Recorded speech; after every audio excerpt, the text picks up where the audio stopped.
He came home to an open door, a nervous roommate, and a lie already in motion, one that was about to cost him everything he'd spent years protecting. The apartment was supposed to be quiet. Landon Brooks had been on a plane for 6 hours, his shoulder bag digging into the same bruised muscle it always found, his daughter's voice still echoing in his head from their last phone call. "Daddy, when are you coming home?" He had the answer ready. Tonight. He was coming home tonight. What he wasn't ready for was the door to his own apartment standing 3 inches open at 1 in the morning, soft lamplight leaking into the hallway, and Victoria Sinclair, his roommate, his neighbor in the truest sense of the word, the woman who paid half the rent and somehow always knew when the coffee was about to run out, sitting on the edge of the couch like she'd been caught committing a crime, which, as it turned out, was almost exactly what had happened. If this story already has you hooked, hit that like button right now and drop your city in the comments below. I want to see how far this story travels. Now let's find out what Victoria did and whether Landon Brooks had any idea what he was walking into. The first thing Landon noticed was that someone had rearranged the throw pillows on the couch. It was a small thing, a stupid thing to notice. He'd just hauled himself through O'Hare, through a delay that turned a 4-hour layover into 6, through the kind of cab ride where the driver spent 40 minutes complaining about road construction and Landon had run out of polite nods somewhere around the 3rd exit. His feet hurt, his back hurt. He had a deadline on Monday morning and exactly 0 brain cells left for processing anything more complicated than finding his bed. But the throw pillows, those green and yellow ones that lived in a permanent pile in the corner of the couch because neither of them ever actually used them for anything, had been arranged, stacked neatly, like someone was trying to make the place look intentional. He stood in the doorway for a second longer than he needed to. Victoria was sitting at the far end of the couch, her knees pressed together, her hands wrapped around a mug she wasn't drinking from. She was still dressed, real clothes, not the oversized sleep shirt she usually had on by 10, and her hair was down, which wasn't unusual, but something about the way she was sitting said she hadn't planned to be awake. She'd been waiting, and she hadn't expected waiting to feel this complicated. "You're back," she said. "Door was open," he said. "I know. I heard you on the stairs." She set the mug down on the coffee table with the careful precision of someone who needed something to do with her hands. "I kept it open because—" She stopped. Started again. "Landon, I need to tell you something before you go to sleep." He dropped his bag inside the door and kicked it shut behind him. He didn't sit down. Some part of him registered on a frequency below conscious thought that sitting down would mean committing to whatever this was, and he wasn't ready to commit to it yet. "Okay," he said. She looked at him for a moment. Then she looked at the hallway that led to the bedrooms. "My parents are here," she said. He blinked. "Here." "In the apartment. They flew in from Boston. They didn't call ahead, but my mother never calls ahead. She thinks it's more exciting that way, which is insane, but it's her, so." Victoria pressed her fingertips against her forehead. "They're sleeping in my room. I moved to the couch, which is why the pillows are—" I was trying to make it look less like I was going to sleep sitting up. Landon looked at the hallway, then back at her. "Okay, that's fine. I can be quiet." "That's not—" She stood up. She was close to his height and bare feet, which she sometimes forgot and then remembered all at once. "That's not the part I need to tell you about." The silence between them had a particular texture, not hostile, not exactly comfortable either. The texture of 2 people who had been living 3 feet apart for 11 months and had learned each other's patterns without ever quite meaning to. "Tell me," he said. She pulled in a breath. "My mother asked who you were. When they got here, she saw your stuff, your jacket on the hook, your daughter's drawing on the fridge, the coffee maker that's obviously yours because it's twice the size of anything a normal person needs. And she asked whose apartment this was, and I said it was mine, and she asked about the jacket, and I said—" Another pause. "I said it was my boyfriend's." Landon's expression didn't change. This was something people sometimes mistook for calm. "Your boyfriend," he said. "My boyfriend." "I'm your boyfriend." "You are, according to the story I've been telling for the last 3 hours. She held his gaze. She was embarrassed. He could see that. But there was something harder underneath it. a kind of brace for impact steadiness that he associated with people who had spent a long time weathering things they didn't fully choose. I know this is completely out of line. I know I had no right to do that. But my mother walked in and immediately started talking about Daniel. That's my ex, I think I mentioned him. And how she'd run into his mother at a charity thing, and apparently he's been asking about me. And she just had this look, Landon. Like the whole visit was already a setup, like she'd been planning it. And I panicked. You panicked. I panicked. And you were the first thing I could think of because your stuff is everywhere. And you're... She gestured vaguely. You're real. She couldn't argue with a jacket on a hook. Landon was quiet for a moment. He wasn't angry. He was trying to figure out if he was angry, doing the internal inventory, and what he kept landing on instead was something more complicated, a kind of recognition. He'd seen Victoria Sinclair manage 3 simultaneous corporate crises from the kitchen table on a Tuesday morning without losing her composure. He'd watched her fire a contractor over the phone with the same even tone she used to ask if there was milk. The woman he'd spent 11 months learning the rhythms of was not, as a rule, someone who panicked, which meant this, whatever this was about her parents, about this Daniel, went somewhere deeper than she usually let things go. What does she think my name is? He asked. Victoria blinked. What? Your mother. What does she think my name is? Landon. I used your real name. I didn't build some whole elaborate fiction. I just said you were my boyfriend and you were out of town for work and you'd be back tonight. And in the morning? In the morning, they're going to want to have breakfast. With me. With you. She looked at him steadily. I'm not going to force you to do this. If you say no right now, I'll figure something out. I'll tell them we broke up tonight. I'll tell them you had a work emergency. I will deal with whatever fallout comes from that, and I won't hold it against you. She paused. But I wanted to ask, because asking seemed better than just springing it. Unlike what you did with your mother. Unlike what I did with my mother. Yes. Landon picked his bag back up, set it back down, which was not a decision so much as something his hands did while his brain caught up. The apartment was quiet. Down the hall, behind Victoria's closed bedroom door, her parents were sleeping. His daughter was at his mother's place across town, and she would be there until Sunday, and his week had been 6 consecutive days of client calls and bad hotel Wi-Fi, and a project that kept expanding at the edges no matter how many times he trimmed it. He should say no. The calculation was extremely simple. Tell me about Daniel, he said. Victoria sat back down on the couch. She picked up the mug again, seemed to remember it was cold, put it back. We were together for 3 years. He's from money, old money, the kind that comes with opinions about what you're supposed to do with your life. We got engaged, and then about 8 months into the engagement, I started actually looking at the life we were building together, and I realized, she paused, choosing the word carefully. I realized it was his life. I was just the person living in it. She shrugged, a small movement. I called off the engagement. He did not take it well. His mother and my mother are friends, which meant the fallout was social in a way that just kept going. 2 years later, and it apparently hasn't stopped. And your mother wants you back with him. My mother wants me settled. Daniel is her definition of settled. Victoria looked up at him. She thinks what I've built means nothing if I do it alone. She doesn't say it that way, but that's what she means. Landon looked at her for a long moment. Outside, a cab went by. The refrigerator hummed. You're not going to tell me what to do, he said. It wasn't a question. No, she said. It's your choice. He nodded slowly. Okay, here's what I need to know. How long are they staying? They're flying back Sunday evening. It's Friday night.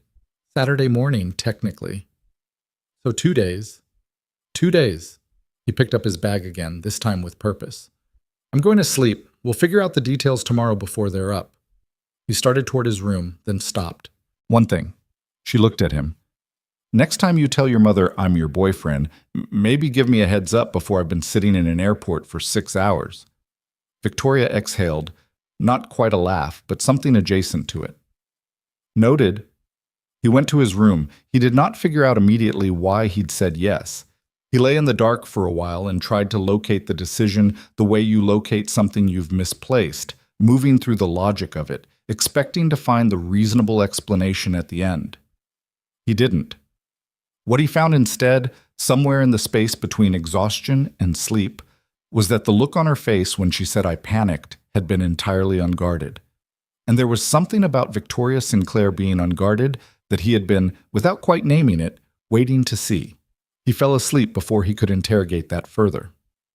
In the morning, the apartment smelled like someone else's coffee. Landon stopped in the kitchen doorway in a t-shirt and the jeans he'd grabbed off the floor because they were the closest thing available, and found two strangers at his kitchen counter. The woman had Victoria's cheekbones, sharper, older, framed by the kind of carefully maintained hair that announced significant effort, and was standing with the proprietary ease of someone who felt entitled to any room she entered. The man beside her was quieter, broader, leafing through something on his phone with the vaguely checked-out energy of a person who had long ago learned that his role in any given situation was mostly to be present. "You must be Landon," the woman said. She was already looking at him with an assessment that she didn't bother to hide. "I'm Patricia, Victoria's mother." "Good morning," Landon said. "This is her father, Robert." Robert looked up from his phone and nodded. "Morning." Landon moved to his coffee maker, the large one, which had already been used, he noticed, the carafe at about 2/3, and found a mug. Behind him, he heard the door to the bathroom open, which meant Victoria was up, which meant he had approximately 6 seconds before this became a performance. "Victoria tells us you're in project management," Patricia said. "That's right." He poured his coffee. "Infrastructure consulting, mostly. I was in Detroit this week." "And before that?" He turned around. Patricia was looking at him with pleasant, focused attention, the kind that was actually a form of pressure. "Denver, Baltimore before that." "You travel a lot." "It's the nature of the work." "And who looks after your daughter when you travel?" The question was delivered without warmth or malice, clinical almost, like a form being filled out. Landon felt the back of his neck tighten by 1 degree. "Her name is Marigold," he said. "She's 6. She stays with my mother when I'm away, and she goes to school 2 blocks from here when I'm home." He held Patricia's gaze. "She's good." Victoria appeared at the kitchen entrance in clean clothes, her hair pinned back, with the composed expression of someone who had been preparing for the last 30 minutes. "You've met," she said, which was not a question. "Just getting acquainted," Patricia said. She turned to her daughter and reached out to adjust something invisible on the collar of Victoria's shirt, a gesture that was technically affectionate and somehow entirely about control. "Your father and I thought we'd go to that brunch place you mentioned, the one on Wicker Park." "Lula Cafe," Victoria said. "That's a little far for this morning, Mom. Let's just eat here." "I was hoping to see the neighborhood." "You've seen the neighborhood." Patricia looked at Landon. "What do you think, Landon? Is Lula Cafe too far?" It was a small thing, redirecting the question to him, pulling him into the geometry of the conversation. But it was intentional. He could see that clearly. Patricia was deciding things about him in real time, and the calibration was very much still in progress. "I think it depends on whether we want to deal with the Saturday wait," he said. "They're usually backed up an hour by 9. There's a place on Milwaukee that's just as good and half the distance." Victoria looked at him with something brief and grateful. Patricia considered this. "Fine," she said. "We'll try your suggestion." Robert put his phone in his pocket and said, for the first time, something that wasn't a single word. "I'd like to try the eggs." Everyone looked at him. "They always have good eggs at these places," he said. "Then eggs it is," Landon said.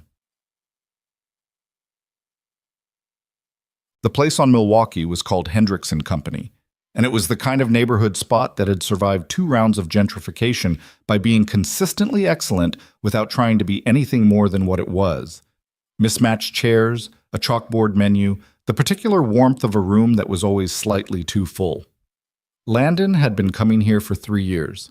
The woman at the host stand, a tall Jamaican woman named Claire, who had the memory of an elephant for regulars, saw him walk in and immediately held up 4 fingers. "Your usual table's free," Claire said. "Thanks, Claire." "Who's the crowd?" She was already moving. Family, he said. The word landed oddly. He kept his voice level. They got the corner table near the window. Patricia sat across from Victoria. Robert sat across from Landon. The menus came, and for a few minutes the table had the particular piece of people performing the act of choosing food. A temporary truce. How long have you two been living together? Patricia asked, without looking up from her menu. Victoria answered without hesitation. 8 months. And before that you were, what, dating first? We were friends first, Landon said. The living situation came out of convenience that turned into something more. This was, as it happened, almost entirely true. They had been friends first, or something like it. 11 months ago, he'd responded to a Craigslist post about splitting a 2-bedroom in Logan Square, partly because his rent situation had become untenable, and partly because his old place had too many corners that reminded him of being married. Victoria Sinclair had opened the door in a blazer and bare feet, looked at his references for about 30 seconds, and said, "When can you move in?" They'd worked out the logistics of the apartment with the efficiency of two people who were used to managing things, established quiet hours and coffee agreements, and a policy about guests, and somewhere in the ordinary business of sharing space they had become, genuinely, without planning to, something closer than strangers. Whether they'd become something closer than friends was a question Landon had been declining to answer for several months. Convenience, Patricia repeated. She set her menu down. That's an interesting way to describe how a relationship begins. I said the living situation came out of convenience, Landon said. The relationship was something else. Patricia's eyes moved between them. Victoria was looking at her menu. And what does that mean? Something else? Mom, Victoria said. I'm asking. It means, Landon said, that some things don't have a simple origin story. They just start, and by the time you realize they've started, they've already gone somewhere. The table was quiet. Robert was looking at the window. Patricia was looking at Landon. He held her gaze without animosity, just steadily, the way he held most things. That's almost poetic, Patricia said. Dad always says I should have been a writer, he said.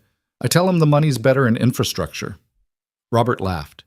It was unexpected, a genuine bark of amusement that seemed to surprise even him, and it cracked something in the surface of the morning. Victoria looked at her father with a warmth that Landon caught in his peripheral vision. He filed it away. The food came and the conversation loosened.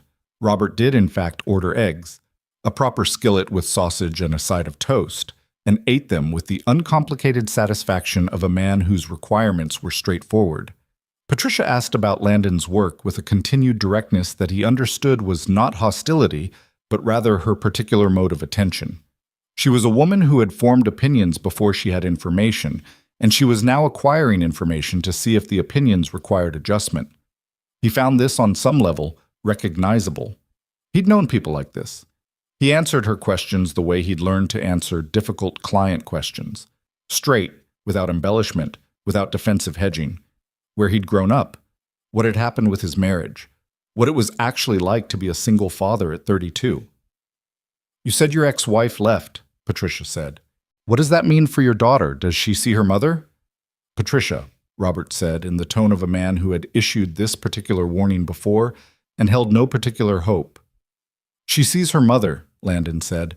It's managed. It's not perfect, but it works. He paused. Nothing about single parenting is perfect. You just figure out what works, and you do that. Patricia was quiet for a moment. Something moved through her expression, not softening exactly, but adjustment.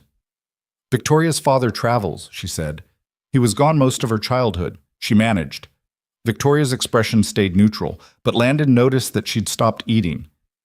She clearly did more than manage, he said. Victoria looked at him. She built a company from a rented office and 3 employees, Landon said.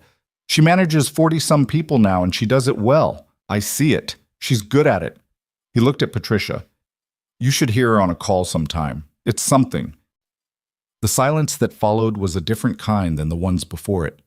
Patricia looked at her daughter with an expression that was difficult to read, layered, older than the morning, the product of a long history that Landon was only glimpsing the edges of. Victoria looked at her plate. She never liked being praised, Patricia said, even as a girl. Because the praise always came with a condition, Victoria said quietly, like a receipt. The table went still. Robert set his fork down. This was not, Landon understood, the first time this sentence had been in the room. It had been there before, many times before. It just hadn't been said out loud in front of a third party. That's not fair, Patricia said. Her voice was controlled. It's true, Victoria said. She looked up. You never just praised anything, Mom. There was always the next thing attached. You graduated. Now what? You started a company. When are you going to settle down? I could never just be somewhere without you already looking at where I was supposed to be going. That's called wanting more for your children. That's called never being enough. Victoria's voice was even, not angry. There was no heat in it, which somehow made it more final. I know you think they're the same thing. They're not. Robert looked at his eggs. Patricia looked at her daughter. Landon looked at the window and gave them the privacy of his attention being somewhere else. After a moment, Patricia picked up her coffee.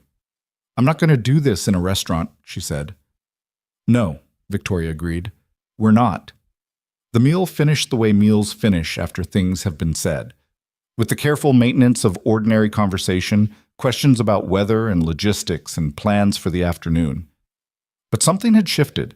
Landon could feel it in the way Victoria sat, less braced somehow, though no less guarded, like the things she'd been dreading saying had been said, and the catastrophe she'd been expecting hadn't arrived.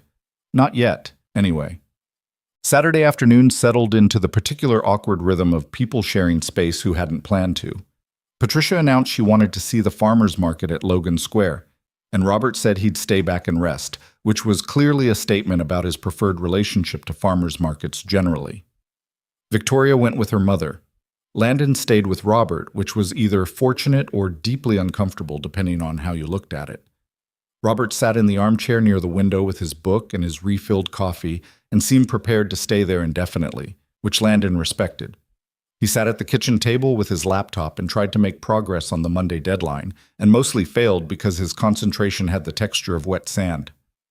After about an hour, Robert said, without looking up from his book, "How much of it is real?" Landon stopped typing. Robert turned a page. "I'm not asking to make trouble. I'm asking because I'm her father, and I've been watching you two this morning, and I'm curious." Landon looked at the man.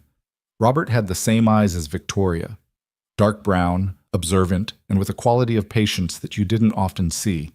He wasn't like Patricia. He wasn't running an assessment. He was just asking.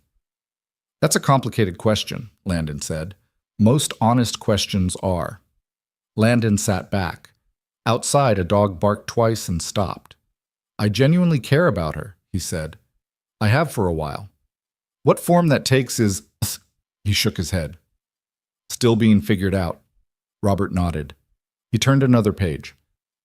"That's probably the most honest thing anyone said in this apartment since we got here." He paused. "Patricia's harder to read than she acts. She wants things for Victoria. She doesn't always know how to want them in a way that doesn't feel like pressure." I got that impression. "Victoria's never brought anyone home. Not since Daniel." He looked up for the first time. "That means something, whatever the circumstances." Landon held his gaze. "It might." Robert went back to his book. "Make sure the project manager part of you doesn't overthink the rest of it," he said. "Sometimes things are simpler than the logistics suggest." Landon didn't answer. He looked back at his laptop screen. He thought about that for a long time without typing. Yeah. Victoria got back from the farmer's market carrying a paper bag and the particular look of someone who had survived something. "How was it?" Landon asked. "She bought 4 kinds of jam," Victoria said. "She doesn't eat jam." "Stress response?" "Stress shopping. Close enough." She set the bag on the counter. She looked tired in a way that the morning hadn't yet shown. "My mother is sorry, by the way. She's not going to say that. But she bought jam, and she bought the expensive kind, so—" "Noted." Victoria leaned against the counter and looked at him. Her hair had come half out of its pin over the course of the afternoon, and she hadn't bothered fixing it. "Thank you. For this morning. For what you said about the company. I meant it." "I know you did." That's why it helped. He was at the kitchen table. She was 3 feet away at the counter. The apartment was quiet. Robert had retreated to Victoria's room to rest, the door closed. It was the first time they'd been alone since before the morning had started, and the silence had a different quality than the evening before, more settled, more aware of itself. "Can I ask you something?" he said. "Sure." "The thing you said at breakfast, about the praise coming with a receipt." He met her eyes. "How long have you been carrying that?" She was quiet for a moment. Then, "Since I was probably 12. A small exhale.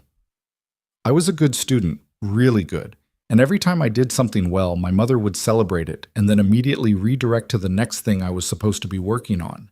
Like the achievement was never the destination. It was just evidence I was on track for the next goal." She picked at the edge of the paper bag. "I spent a long time thinking that meant there was something wrong with me, that I was never quite finished enough. It took me a while to understand that wasn't about me." "Does she know that's what she does?" "She thinks she's motivating me." "That's not the same thing." "No," Victoria said. "It's not." She looked at him. "Your turn." "What?" "You asked me something real. Ask me if that wasn't it, and I'll tell you it wasn't. But if that was the real question, then it's your turn." He considered this. "The marriage," he said. She waited. "I was 25 when Marigold was born. We weren't ready. Neither of us were, but we convinced ourselves we were the way people do. Tara, my ex-wife, she tried. For a long time, she really tried. But she'd had plans for herself that didn't include stopping at 25 and becoming somebody's mom. And I think watching those plans get smaller made her—" He stopped. "I don't blame her. That's the honest version. I understand why she left. I just couldn't make Marigold understand it, and I'm still not entirely sure how to." Victoria was very still. "How old is she now?" 6. "What did she ask?" "She asked why Mommy lives in a different house." He looked at the table. Kids that age, they don't ask why in the abstract. They ask why in the specific. Why does she live somewhere else instead of here? And you have to answer that in a way that doesn't leave them carrying something they shouldn't have to carry. "What did you tell her?" "I told her that sometimes grown-ups have to figure out their own lives separately, that it didn't change what Tara felt for her, that some families are shaped differently than other families, and ours is shaped this way, and this shape is ours." He paused. She seemed to accept that, for now. "You're a good father." He looked up. She wasn't saying it as a compliment the way people said it to be kind. She was saying it as an observation, the way you note that a thing is built correctly. "I try to be," he said. "No," she said. "You are." Oops. Saturday evening, Patricia made dinner. This was announced without discussion or negotiation. She simply went through the refrigerator and the cabinets and materialized a pasta dish and a salad that were objectively excellent. And Landon suspected this was also a form of apology, just like the jam. Robert helped by filling water glasses and staying out of the way with great intentionality. The four of them sat at the kitchen table, which was not designed for four, which meant they were closer together than they might otherwise have chosen. The dinner was good, and the conversation was careful. Stories about Victoria's childhood, places Robert had traveled for work, a long discussion between Landon and Robert about the Cubs that Patricia and Victoria both ignored with symmetric disinterest. Halfway through dinner, Patricia said, "My friend Margaret's son is getting married next spring. The engagement party is in November." Victoria passed the salad to Landon. "That's nice. He was one of Daniel's groomsmen. The wedding was before everything." The table recalibrated its temperature by a few degrees. "Daniel asked Margaret's son about you," Patricia continued. "Apparently he's still—" "Mom, I'm just passing along what Margaret told me.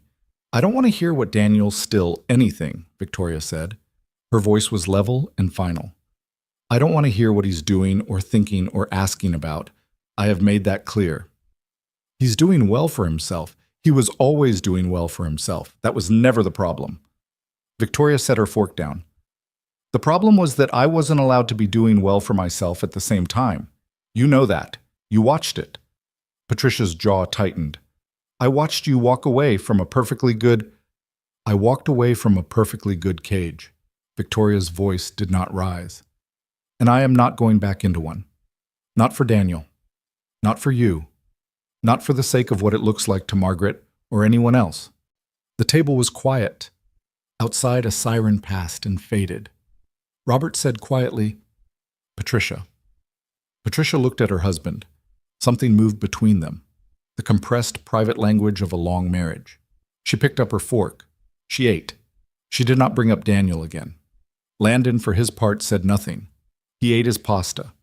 Under the table, Victoria's knee was 2 inches from his, and at some point during the silence it moved closer, until they were touching. Not reaching, not intentional, just the proximity of people who had been orbiting each other long enough that the orbit had gotten smaller. He did not move away. Neither did she. Later that night, after her parents had gone to bed, Victoria found him on the small balcony off the living room. He was out there with a beer, watching the street below. Logan Square on a Saturday night. Groups of people moving between bars, someone's music from an open window, the ordinary dense life of a city that never fully went quiet. She sat in the other chair without asking. He didn't turn. "You okay?" "I'm okay." She pulled her knees up. She'd changed into the oversized sleep shirt finally, the one she usually had on by 10. "I'm sorry about dinner." "Don't be. It always goes there. I always think this time it won't, and it always does." "Because she's still trying to solve a problem that isn't yours to solve," he said. "She wants to fix something in you that isn't broken." Victoria looked at him. "The thing with Daniel," he said. "She's scared. Not of you being alone, but she's scared of what it means that you made a choice that looked like loss. Because if you could do that, choose the smaller, harder thing over the easier, bigger thing, then maybe the choices she made look different." She was very quiet. "I'm projecting," he said. "I do that sometimes." "No," she said. "You're not." They sat there for a while. The street noise carried up. Somewhere above them, a neighbor's window closed. "Landon," she said. "Yeah." "Why did you actually say yes? Last night, when I asked?" He was quiet for a moment. He took a drink of his beer. He thought about the throw pillows, about her face when she said I panicked, unguarded and tired, and somehow younger than the face she wore when she was in charge of something. "Because you were scared," he said. "And you asked instead of just expecting." She looked at him for a long time. "That shouldn't be the bar," she said. "It's a higher bar than you think." She turned back to the street. He turned back to the street. The night was warm for the season, the kind of warmth that felt borrowed, like it knew it wasn't supposed to last. "I'm glad you were the one who answered that ad," she said. "The Craigslist thing, 11 months ago. 47 other people answered it. I know. I vetted them all." A pause. "You were the only one who brought your daughter's picture to the meeting." He turned and looked at her. "Framed," she said. "You had it in your bag. It fell out when you were getting your references. You picked it up and you put it in your front pocket instead of back in the bag, like..." She stopped. "Like you wanted her close while you were having an important conversation." He didn't know what to say. "I decided then," she said simply. They sat in the quiet. Below, the city continued being itself, unreduced, unpretty, busy with its own continuance. Landon finished his beer. Victoria sat with her knees to her chest and her hair loose, and her face pointed at something in the middle distance that wasn't the street. He did not examine what he was feeling. Not yet. There was more weekend to get through first, but he sat with it anyway, the way you sit with a thing that is real before you know its name. Sunday morning arrived with the sound of Patricia making coffee and the particular weight of a weekend that was almost over. Landon woke early, before anyone else, and stood in the kitchen drinking the first cup in the quiet of a house that belonged to him the way houses belong to people who have organized their lives into them over time, incrementally, without ceremony, until the arrangement is simply what home means.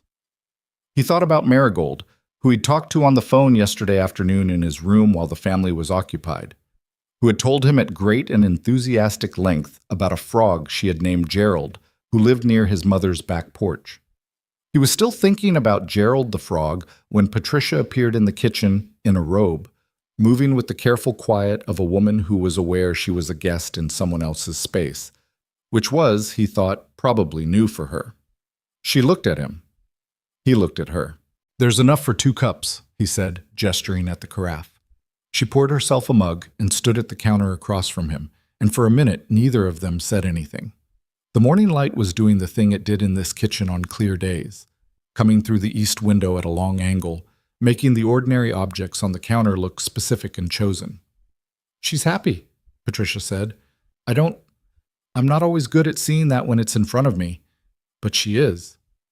He didn't respond immediately. He waited, the way you wait when someone is saying something that is costing them something. "I'm not always easy to have as a mother," she said. "I'm aware of that." "I imagine she's not easy to have as a daughter either," he said. "The amount of self she's got. Where do you think that came from?" Patricia looked at him over the rim of her mug.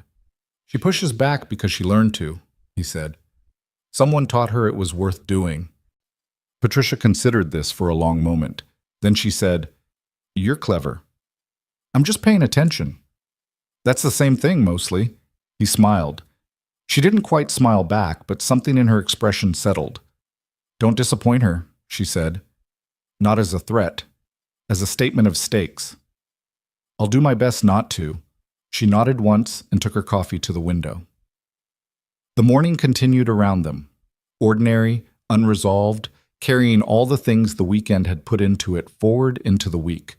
And Landon stood in the kitchen that had been his for almost a year, in the life he had built from what remained after the life before it ended, and felt something that had no clean name pressing against the inside of his chest, warm, complicated, and not going anywhere. He didn't try to name it. He just let it be there. Patricia and Robert's cab pulled away from the curb at 4:17 on Sunday afternoon.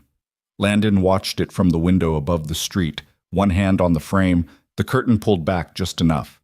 Victoria stood beside him, close enough that he could feel the small exhale of relief she let out when the cab turned the corner and disappeared. They stood there for a second after. Neither of them moved. "They're gone," he said. "They're gone," she confirmed. Then she walked to the couch, dropped onto it face first, and didn't move. He watched her for a moment. Then he went to the kitchen and poured 2 glasses of water, because that was the kind of thing you did when the weekend had ended and the performance was over and 2 people needed something simple to hold. He set 1 glass on the coffee table near her head. She turned her face sideways, one eye looking at the glass, one eye pressed into the cushion. "That bad?" he said. "It's not bad," she said, the words slightly muffled. "It's just a lot. She's always a lot. Even when she's being decent, she's a lot." She pushed herself up to sitting and reached for the water. "Say, thank you for all of it, the whole weekend." "You already thanked me." "I know. I'm thanking you again." He sat in the armchair.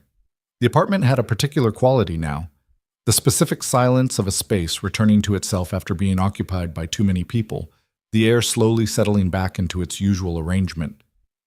Someone's forgotten umbrella was propped against the wall near the door. He'd mention it to Victoria later. "Your father's good," he said. She smiled at that, a real one, small and quick. "He is. He learned a long time ago that the easiest way to survive being married to my mother is to be very good at staying out of the way." A pause. "That's not fair to him. He picks his moments. He just doesn't waste them. He told me not to overthink the project management side of things." Victoria turned and looked at him. "What does that mean?" "I think he meant me," Landon said. She looked at him for a beat. Then she looked at her glass. "He liked you. I could tell. My mother liked you too. She's not going to say that either, but she did. She asked you harder questions than she asks most people, and you didn't flinch." She turned the glass slowly in her hands. "She respects people who don't flinch." "She's not so bad," he said. "She just loves you in the only way she knows, and the way she knows is a lot." Victoria was quiet. Outside, the city was doing its Sunday late afternoon thing. Slower than Saturday, more domestic, the sound of it lower in pitch. Someone a few floors up was playing music that was almost but not quite identifiable. "I keep thinking about what I said at breakfast," she said, "about the receipt." Seemed like it needed to be said. It did. She set the glass down. "It also scared me. I don't usually do that. Say the real thing in front of people." In front of me, he said. She looked at him again. In front of anyone. But, yeah. She tucked one leg under her on the couch. You make it easier than it should be. That's a compliment and also slightly alarming. He laughed. Just a short one, but real. I'll take it. The afternoon moved around them. At some point, Victoria's phone buzzed, and she looked at it and put it face down on the cushion, which meant it was work and she was choosing not to deal with it, which was unusual enough that Landon noticed. She didn't say anything about it. He didn't ask. They sat in the settled quiet the way they'd learned to sit together over 11 months. Not in the absence of things to say, but in the presence of enough comfort that silence didn't require filling.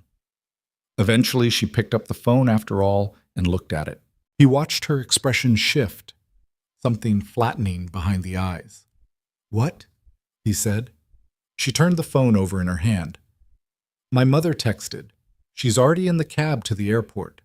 She looked at the screen. She said, and I quote, "He's good for you. Don't make it complicated." Landon was quiet. That's the closest she's ever come to approving of any choice I've made that she didn't suggest first, Victoria said. High bar, he said. Extremely high bar. She set the phone down again. Don't make it complicated, she repeated, to the room more than to him, like she was trying the sentence out, checking its weight. He looked at her. She wasn't looking at him.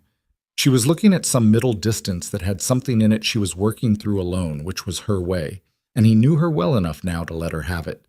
He got up and went to his room to call Marigold. His daughter answered on the second ring in the way she always answered, at maximum volume, as if the phone might stop working if she didn't use her full voice. Daddy! Hey, Ladybug. Gerald is gone, she announced. We looked everywhere. Gerald the frog? He was on the porch this morning, and then he wasn't. Grandma says he went to find his family, but I think he's just somewhere hiding and we didn't look good enough. That's probably it. Frogs are good at hiding. Can we look for him when you come home? I'll be there in an hour. An hour is forever. An hour is 60 minutes, and you've survived many of those already. She seemed to consider this philosophically. Daddy? Yeah? Is your trip done now? My trip's been done since Friday. I've been home. Then why aren't you here? He sat on the edge of his bed. Through the wall, he could hear Victoria moving in the kitchen, the small, domestic sounds of someone beginning to put together dinner, the refrigerator opening and closing, the cabinet with the pots. I had some things to help a friend with, he said. But I'm coming now. I'll tell you about it in the car. Is the friend okay? The friend is okay. He paused. You know Victoria? From the apartment? The one with the good shampoo smell? He smiled at the ceiling. She has a specific name for it, but sure. Her parents came to visit and she needed help and I helped her. Oh. Marigold processed this. Did they have a frog? They did not have a frog. That's sad. There's a lot of perspectives on that, but okay. She laughed, her specific laugh, the one that built on itself, and he felt the particular gravity of it in his chest, the thing that had been pulling him toward home for 2 days. 1 hour, he said. I'll be there. We'll look for Gerald. 1 hour is so long, though. 60 minutes, Ladybug, counting from now. He hung up. He sat for a moment on the edge of the bed in the room that was his, in the apartment that was also Victoria's, listening to the sounds of her in the kitchen. Then he got up and went to tell her he was picking up his daughter. She was standing at the stove with a wooden spoon, which she was using to move something around a pan with the tentative focus of someone who cooked with intent, but not always with confidence. She looked up when he came in. I'm going to get Marigold, he said. I'll be back in a couple hours. Okay. She looked back at the pan. I'm making too much of whatever this is anyway. I always make too much because I always forget I'm only cooking for one. He stopped. We could eat before I go. I thought you were going in an hour. It'll take 45 minutes to finish. That leaves 15. She looked at him, then at the pan, then back at him. I haven't finished the sauce. I can do the sauce. You don't know what sauce I'm making. Then tell me. She was quiet for a second. Then she handed him the spoon and stepped aside and said, Garlic, olive oil, cherry tomatoes. The tomatoes need to blister before anything goes in. I see cherry tomatoes not blistering. I was getting there. He turned the heat up by one notch. She watched him for a moment with the expression of someone deciding whether to say something, and then she went and got 2 glasses of wine from the bottle she'd opened the previous night and was apparently finishing tonight, and she handed him one, which he set on the counter because his hands were occupied. They made dinner together in a small kitchen that required them to move around each other with the ease of a practiced pattern, which it was, because they'd been doing exactly this, in variations, for nearly a year, reaching around without looking, knowing which cabinet held which thing, understanding that the drawer with the good spatulas stuck and required a specific amount of upward pressure. Small knowledge, accumulated, specific, belonging to this apartment and this version of their lives. It was ordinary. It was also, Landon noticed, the most comfortable he'd felt in 4 days. They ate standing at the counter because there wasn't time to set the table properly, and the food was better than either of them expected, and Victoria said so, and he agreed, and they argued briefly and without heat about whether the tomatoes needed more salt, which they didn't, and the whole thing was over in 20 minutes. He rinsed his plate. She rinsed hers. He picked up his jacket. "Tell Marigold I said hi," she said. "She'll want to know if you found any frogs." Victoria's eyebrow went up. "She named one Gerald. It's a whole thing." "Tell her if Gerald shows up here, I'll let her know. That will make her extremely happy." He left.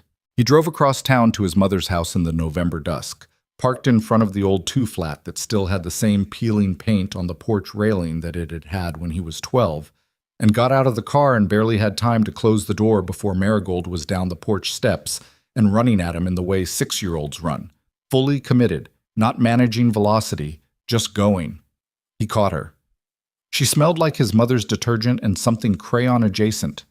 She talked without pausing all the way back up the porch. His mother stood in the doorway and looked at him and said, "You look tired," which was her standard greeting and also accurate. "I'm okay," he said. "You look like you've been managing something all weekend." "I've been helping a friend." His mother had a very specific look. She was using it. "Is the friend okay?" "The friend is okay." "Are you okay?" "I'm fine, Mom." "You keep saying fine the way people say fine when they mean something else." She moved aside to let them in. "You want tea?" "I want sleep." "You can want both." She went to the kettle. Marigold had already disappeared toward her temporary bedroom, chasing some new urgency. His mother filled the kettle and set it on the burner and looked at him where he sat at the kitchen table. "You've been thinking about the Sinclair girl," she said. He looked up. "Don't make that face," she said. "You've mentioned her in every conversation for 6 months. Her name just appears. Like weather. It's not like that." "I didn't say what it was like, I just said her name appears." The kettle started its preliminary hissing. "What happened this weekend?" He told her. Not everything. Not the balcony, not the knee under the table, but the structure of it. The parents, the fake relationship, the breakfast, the dinner with Daniel's name in it like a stone dropped in water. His mother listened with the specific attention that was her gift, and also sometimes her weapon. When he'd finished, she poured the tea and set a mug in front of him. "So you spent the weekend pretending to be in love with someone you're not pretending to be in love with," she said. He wrapped his hands around the mug. "That must have been exhausting," she said. "All that pretending." "It was fine." There's that word again. She sat down across from him. "Landon, you have been alone for 4 years. You have done a good job of it. You have raised that girl well, and you have built yourself back up after a hard thing. I am proud of you, and I also know what it looks like when you're protecting something." "Mom, I'm not telling you what to do. I'm just—" She put her hand briefly on his forearm. "Don't protect yourself out of something good. That's all I'm saying." Marigold reappeared in the kitchen holding a drawing of what appeared to be a frog. "I made Gerald," she announced, "in case he doesn't come back, so we remember him." Landon looked at the drawing.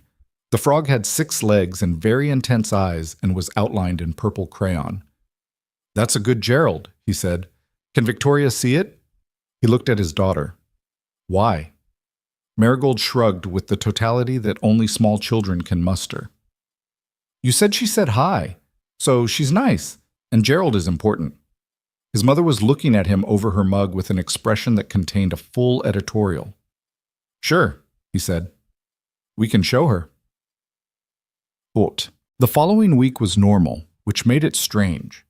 They moved back into their usual rhythms without discussing it. Coffee in the morning, the particular timing of the bathroom, the way they both gravitated to the kitchen in the early evening and sometimes cooked and sometimes didn't, and talked about their days in the fragmented, non-linear way of people who were tired and comfortable and didn't need to perform attention for each other.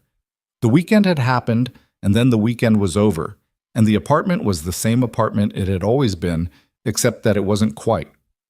The difference was not large. It was the kind of difference you notice in familiar light. The same room, the same objects, but the angle has shifted by 5 degrees and everything looks specific in a way it hadn't before. On Monday, he was on calls from 8 to 5. On Monday evening, she had a board thing and came home late, and he'd left her a plate in the refrigerator because he'd made too much pasta. And in the morning, she said thank you, and he said it was nothing. And it wasn't nothing, but it was the kind of nothing that accumulated. On Wednesday, she had a bad day. He could tell from the particular way she opened the apartment door. Not sharp, not slammed, but with the controlled deliberateness of someone managing a significant internal weather system. She came in, put her bag on the hook, stood in the entryway for 2 full seconds, doing nothing. He was on the couch with a draft contract he was reviewing. He looked up. "Don't ask," she said. "Okay." She went to her room. He went back to the contract. 20 minutes later, she came out in the sleep shirt, poured herself a glass of water, stood at the counter drinking it, and then said without preamble, "I had to let someone go today." He put the contract down. "How long had they been with you?" 4 years. She refilled the glass. She wasn't performing. I knew it for 6 months, and I kept hoping it would turn, and it didn't. And today was the day I couldn't put it off anymore. She leaned against the counter. She cried. That's hard. I hate crying. I mean, I know it's a natural response. I'm not cold about it. When someone cries at me, I don't know what my face is supposed to do. Your face was probably fine. My face was probably terrifying. I could feel it going somewhere neutral, and I couldn't stop it. She set the glass down. I gave her a good exit package. I was decent about it. It was still awful. It's supposed to be awful. If it wasn't awful, you'd be the kind of boss no one should work for. She looked at him. Something in her expression eased slightly. "Come sit down," he said. She came and sat at the other end of the couch. Not far. The couch wasn't wide enough for far, but her own end. She pulled her knees up.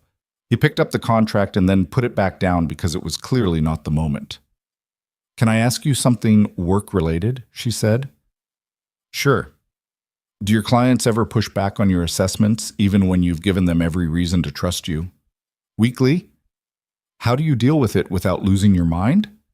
He thought about this. "I stopped trying to make them trust me and started showing them the data in a way they could verify themselves. If they can check the work, the trust follows. If it doesn't, then the problem is something else, and it was never going to be solved by my being more convincing." She was quiet for a moment. "My board thinks the Q4 projections are too aggressive." "Are they?" "No, they're accurate. I've been conservative, actually." She tapped her finger against her knee. But 2 of the members, both of whom came in post-Series B, so they weren't there for the build, they look at the numbers and they see ambition, not math. And arguing with someone who's already decided you're being ambitious feels like arguing with the weather, he said. "Yes, exactly." She turned sideways to look at him, one arm over the back of the couch. "What do you do with that?" "I stop arguing. I present the methodology. I let the methodology do the arguing while I talk about something else." He turned to look at her. "You're trying to persuade them out of a feeling by showing them facts. But the feeling is the thing they're actually protecting. Show them that you share the risk." She looked at him steadily. "What does that mean, practically?" "Tie something of yours to it. Show them that if you're wrong, you lose something real. People trust differently when the person presenting the case has skin in the game." She was still looking at him. Her expression had gone thoughtful in the particular way it went when she was filing something, not just considering it, but storing it. "That's actually useful," she said. "I have occasional moments." "Occasional?" "I'm not going to talk myself up." She smiled. "A small one, the kind that happened without advance notice." "Thank you." for the advice, and the... She gestured vaguely at the general situation. Being here. I live here. I know. She looked at him for a moment longer than necessary. That's what I mean. He didn't say anything. She turned back forward on the couch, her knees still up, her shoulder now 3 inches from his. They stayed like that for a while. He picked the contract back up but didn't read it. She looked at the middle distance she was good at looking at when she was processing. This was, he thought, the strange thing about the week. The weekend had moved something, not dramatically, not in the way of scenes and declarations, but in the way of very old ice, the kind that moves so slowly you don't see it shift until you look at where it used to be and realize it's somewhere else now. He was aware of her differently. That was the simplest way to put it. Not newly. The awareness wasn't new, had not been new for a while, was something he'd been managing at a careful distance the way you keep your hands from a hot surface, not because you're afraid of it, but because you understand the nature of the heat. The weekend had made the distance feel different, not smaller necessarily, but less comfortable, less sustainable. On Thursday morning, she left before he was up, which happened sometimes, and she left a sticky note on the coffee maker that said, "Sorry, had to run early. There's grounds already measured." He made his coffee with the grounds she'd measured and stood in the morning kitchen and looked at the sticky note for a moment longer than was warranted. He put it in the recycling. Then he took it out and put it on the counter. He did not examine this. Friday evening, she came home with 2 grocery bags and a specific intention about dinner, which was new. Usually dinner was casual and accumulated, whatever was available, assembled with varying degrees of effort. This was deliberate. He could see the deliberateness in the way she organized the bags on the counter. "What are we making?" he said. "Chicken, with the thing with the capers." "You know a thing with capers?" "I'm learning a thing with capers. I watched 3 videos this week." She started unpacking. "I have been stress cooking in my head all week, and I need to actually do it now." He leaned against the counter. "What are we stress cooking about?" "Board meeting is next Thursday. I'm building the presentation." She handed him a bag of garlic. "Mince this?" "I can mince garlic." "I know you can. That's why I handed it to you." He found the cutting board. She found the skillet. They worked in the easy parallel of a practiced arrangement. Him at the board, her at the stove, the radio on at a volume low enough to be texture rather than interruption. "The board thing," he said, working the garlic. "Are you using the methodology angle?" "I'm trying to. It's harder than it sounds." "Everything is harder than it sounds." "I keep wanting to just explain myself, make them understand, and you can't do that. I know you can't do that, but the impulse is still there." She poured oil into the pan. "I'm not good at being doubted." "Nobody is. I'm especially not good at it." She didn't say this as a confession so much as an observation about a known characteristic. "I know why, probably. My mother doubted everything for long enough that I started performing certainty as a reflex. If you're already sure enough for 2 people, no one can get to you." "That's exhausting to maintain." "It is." She watched the oil heat. "It also works, most of the time, except with people who mistake certainty for arrogance." "Are they wrong?" She turned and looked at him. "I'm asking seriously," he said. "Is there a reading of you that's fair?" She was quiet for a moment. "There are things I'm sure of because I've earned the certainty. And there are things I'm sure of because being uncertain feels like an opening." She turned back to the stove. "The board can't always tell the difference. Sometimes I can't either." He swept the minced garlic to one side of the board and looked at it.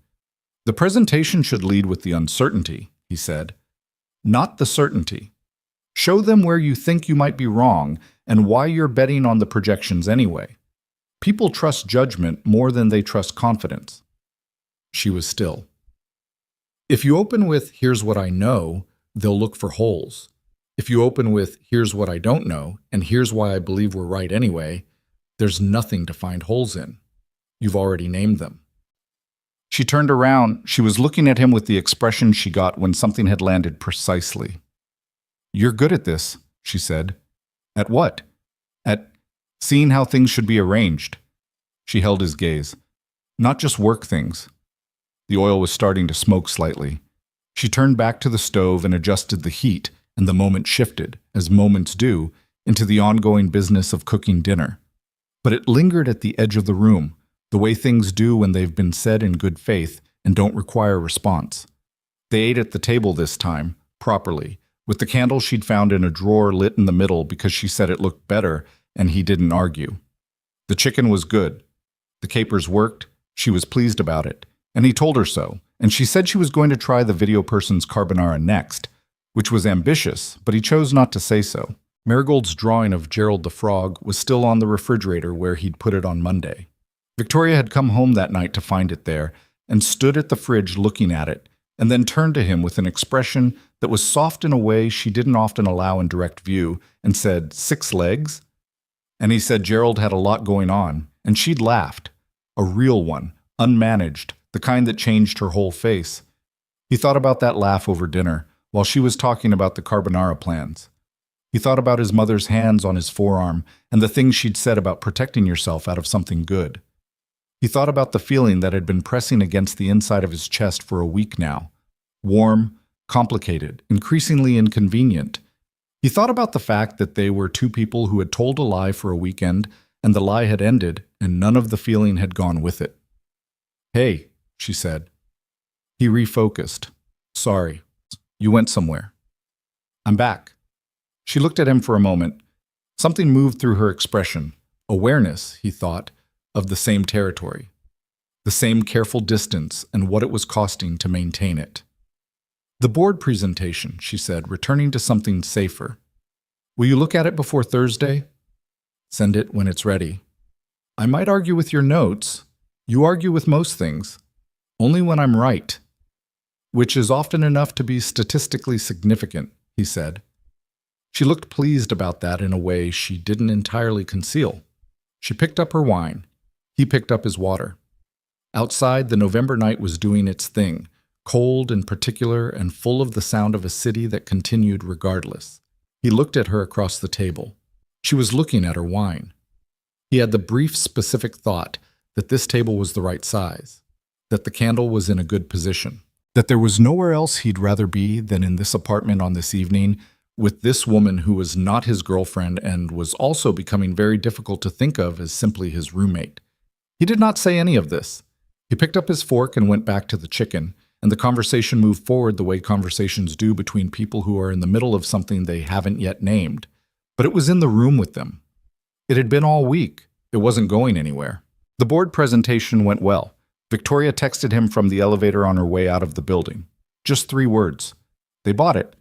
And he was in a client meeting when it came through, but he felt his phone vibrate and checked it under the table, which he never did, and read it twice before putting the phone away and going back to the conversation about load-bearing infrastructure assessments, with a focus that was slightly less complete than it had been before. When he got home that evening, she was already there, sitting at the kitchen table with her laptop open and a glass of wine that was nearly finished and an expression he hadn't seen before. Not happy exactly, but relieved in the deep way, the way you're relieved when you've been braced for impact for a week, and the impact didn't come. She looked lighter, like something had been set down. "Tell me," he said. She looked up. "I led with the uncertainty, like you said." She closed the laptop. "I told them the 3 things most likely to make the projections wrong, and then I walked them through exactly why I thought those things wouldn't happen and what we'd do if they did." She paused. Hartley, the one who's been the most skeptical all quarter, he asked better questions than he's ever asked, like actually engaged questions, because there was nothing to defend against. "That's the whole thing," Landon said. "You took away the opposition and replaced it with a conversation. It felt strange. I kept waiting for the floor to fall out." She turned the wine glass slowly. It didn't. He put his bag down and got his own glass. "I told you. You told me. I'm not going to say you were right in a way that becomes a pattern, but this time, yes. I'll take this time." She smiled at him. He sat down across from her, and for a moment the table between them had the quality it had the Friday before, the candle night, the specific warmth of 2 people who had been talking to each other in the practical register for long enough that the practical had become intimate without either of them planning it. Then her phone rang. She looked at it. Her expression changed, not dramatically, just a degree of tightening, the jaw, the set of her shoulders. "Who is it?" he said, though he understood from the look that he already knew the category. She turned the phone face down. "Daniel." The word sat in the room. "He's called twice this week," she said. "I haven't picked up." Landon was quiet. He turned his glass between his palms. "How did he get back to calling you?" "My mother." She said it flatly, without surprise. She must have said something to Margaret, who said something to him, about the weekend, about… A pause. "About you." "About me." He's not stupid. He knows what it means that I've moved on. It means the calculation he's been running for 2 years, that I'd eventually come back around, doesn't work anymore. She looked at the phone. "So now he's calling. What do you want to do about it?" "I want to not talk to him." She picked up the phone and put it in her bag, out of sight. "Which I'm doing." "That works for right now," Landon said. "Does he take not being called back as an answer?" She looked at him. He didn't, historically. He nodded once. He didn't say anything else about it. It wasn't his problem to solve, and she hadn't asked him to solve it, and he understood those two things clearly. But something had shifted in the room, the lightness of the board meeting relief complicated now by this other thing, this name that kept reappearing like a bill that hadn't been fully settled. They finished the wine. They talked about other things. But Daniel was in the apartment now, not as a presence, but as a problem with edges, and they both knew it. The call came on a Saturday morning 10 days later, while Marigold was at the apartment. This had happened before. Marigold spending Saturday mornings at the apartment, which had started practically when Landon had a work call he couldn't reschedule. And Victoria had offered without being asked, with the pragmatic ease of someone solving a logistics problem rather than doing something kind, even though it was both. Marigold had arrived with her backpack and Gerald's drawing and a box of colored pencils, and Victoria had set her up at the kitchen table with paper and something to drink. And by the time Landon finished his call 45 minutes later, his daughter was explaining at considerable length and with strong conviction why purple was the superior color, and Victoria was listening with what appeared to be genuine interest. That had been 3 weeks ago. The Saturday visits had, without anyone declaring them a pattern, become a pattern. This particular Saturday, Marigold was on the living room floor with a complicated puzzle that was technically for ages 8 and up, which she had announced was not a problem because she was very smart for 6. Victoria was at the kitchen table with the carbonara research she'd been threatening since the week before. Landon was reading on the couch when his phone rang. He looked at the screen. Unknown number, New York area code. "Hello? Is this Landon Brooks?" The voice was male, smooth, the particular smoothness of someone who had been told since early in life that his voice was an asset. "It is," Landon said. "This is Daniel Hargrove. I'm a friend of Victoria's." A beat. "I believe we have some mutual context." Landon looked at Victoria across the room. She was looking at him now, the carbonara video forgotten. "I'm going to put you on speaker," Landon said. "That's not…" He put the phone on speaker and set it on the couch cushion. Victoria's expression went several things at once. Alarmed, then controlled, then still. "Victoria's right here," Landon said. "You can talk to both of us." The pause on the other end was brief but specific, the pause of someone recalibrating. "Victoria," Daniel said. The name came out with a softness that was performed. "I've been trying to reach you." "I know," she said. Her voice was even. "I thought we could talk. It's been a while and I've been thinking about some things. About us." "There isn't an us, Daniel." There was. A significant one. Another pause. "I've been told you've moved on. I wanted to hear it from you." "You are hearing it from me. I've moved on. With your roommate." The word came out with a very specific texture. Not hostile outright, but shaped in a way that made it an evaluation. A downgrade. A question mark applied to Landon without naming him. Landon picked up the phone and took it off speaker. He stood up. "This is Landon," he said, walking toward the kitchen and away from Marigold, who had looked up from her puzzle at the change in atmosphere. "I'm not going to get in the middle of whatever you and Victoria need to work out. but I'd ask you not to call my phone to do it. I didn't have her number. Then that's information, Landon said. If she wanted you to have it, you'd have it. A beat. I'm not trying to cause trouble. I know, Landon said, but you calling her through me is trouble regardless of what you're trying. He kept his voice neutral, not aggressive, just clear the way clear things are. She knows how to reach you if she wants to. That's where I'd leave it. He ended the call. He set the phone on the counter. He turned around. Victoria was standing 4 feet away, arms crossed, looking at him. Behind her on the living room floor, Marigold had gone back to the puzzle. You didn't have to do that, Victoria said. I know. I could have handled it. You could have, he said. You were handling it fine. He paused. He called my phone. That part was mine to deal with. She looked at him for a long moment. He's going to see that as you staking a claim. Maybe. You're not bothered by that? He held her gaze. I didn't say anything that wasn't true. She was very still. He could see her working through the layers of it, what he'd said, what it meant that he'd said it, what it would cost her to say back what she was thinking. Before she could, Marigold called from the living room. The corner pieces are lying. They both turned. Puzzles don't lie, Victoria called back. This one does. The corners don't corner correctly. That means you have the wrong corners. But they look like corners. Victoria looked at Landon. The weight of the moment shifted sideways. She's been at this for an hour, he said. She won't give up, Victoria said. She never gives up. Victoria looked back at his daughter on the floor, who was holding a puzzle piece up to the light with the scientific scrutiny of someone checking for fraud. Something passed through Victoria's face, soft and specific, a feeling that had no name except its own. The middle pieces first, she said, moving toward the living room. Start from the middle and work out. But corners are the edges. The middle pieces have the most detail, so they're the most unique.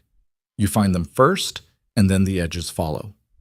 She sat down on the floor next to Marigold with the cross-legged ease of someone who had done this before, or who was at least committing to it. Here, find me a piece with the most colors on it. Marigold sorted immediately and with great purpose. This one. Okay, that's your anchor. Everything builds from that. Landon stood in his kitchen doorway and watched his daughter and his roommate sit on the floor and solve a puzzle together, and something turned over in his chest. Quiet, irreversible, the way the season turns. He went back to the couch. He didn't pick up his book. The invitation arrived 2 weeks later. It was from Patricia, which was not what either of them expected. A formal card, actually mailed, the paper stock thick and cream-colored, addressed to both of them, Landon Brooks and Victoria Sinclair, in handwriting that was controlled to the point of being architectural. Victoria stood in the entryway holding it. The Sinclair Family Engagement Brunch, it read, celebrating the engagement of Nathaniel Hargrove and Claire Whitfield. Sunday, December 8th, the Greystone Room at the Ashford Hotel. Nathaniel Hargrove, Landon said, Daniel's younger brother. Victoria set the card on the counter. Who is apparently engaged, and my mother apparently wants us there. She looked at the card. Both of us. She specifically addressed it to both of us. She did.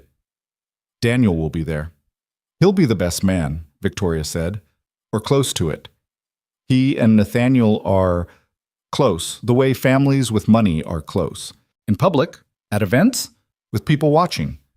Landon picked the card up and looked at it. The Ashford Hotel. Sunday, December 8th. Less than 3 weeks away. Do you want to go? He said. She looked at him with the expression she wore when a question had been phrased in a way that made the honest answer complicated. I want to support my mother. She's known the Hargroves for years. This is significant to her, and she addressed this to both of us, which means she's... A pause. She's trying, in her way. That's not the same thing as wanting to go. No, Victoria said. It's not. She leaned against the counter. But I think I should. And I think I should go as not alone. She looked at him steadily. I know that's a lot to ask. You're asking me to be your real boyfriend at an event where your fake ex-boyfriend will be watching. She winced slightly. That's one way to frame it. Is it inaccurate? It's very accurate. He set the card down. He was quiet for a moment, not because he was undecided, but because he was trying to understand his own certainty. He'd had 2 weeks of it growing in a direction he couldn't quite face head on. The morning coffee, the puzzle on the floor, the phone call with Daniel, the thing he'd said that wasn't untrue. He had been living alongside something true for months and calling it something else, and the card on the counter with both their names felt, absurdly, like a piece of correspondence from a future that was already in progress. "I'll go," he said. She looked at him. "But I'm not going to pretend anything," he said. "I did that once. I'm not doing it again." She was very still. "What does that mean?" "It means that if we walk into that room together, I'm not playing a character. I'm just there, as whoever I am." He held her gaze. "Is that okay?" She held his gaze for a long moment. Then she said quietly, "Yes." The Ashford Hotel was the kind of place that had been expensive for so long it no longer needed to announce it. Dark wood, high ceilings, staff who moved with the trained unobtrusiveness of people paid to be invisible. The Greystone room was off the main lobby, a private dining space that held perhaps 60 people, already half filled when they arrived. The sound of it, the measured hum of a certain kind of social class at a certain kind of event. Everyone was dressed in the language of understated money. Victoria was in a dark green dress he hadn't seen before, her hair up, the whole presentation assembled with the CEO precision she applied to things that mattered. She looked composed. She also had a very specific line in her jaw that he recognized as the brace for impact expression, the one from the first night of the weekend, the one that meant she was managing something at depth. He put his hand at her back as they walked in, not as performance, but because it felt like the right thing. She didn't pull away. She didn't lean into it either. She just carried it the way you carry something that belongs there. Patricia saw them from across the room and came over with the focused speed of a woman who had been watching the door.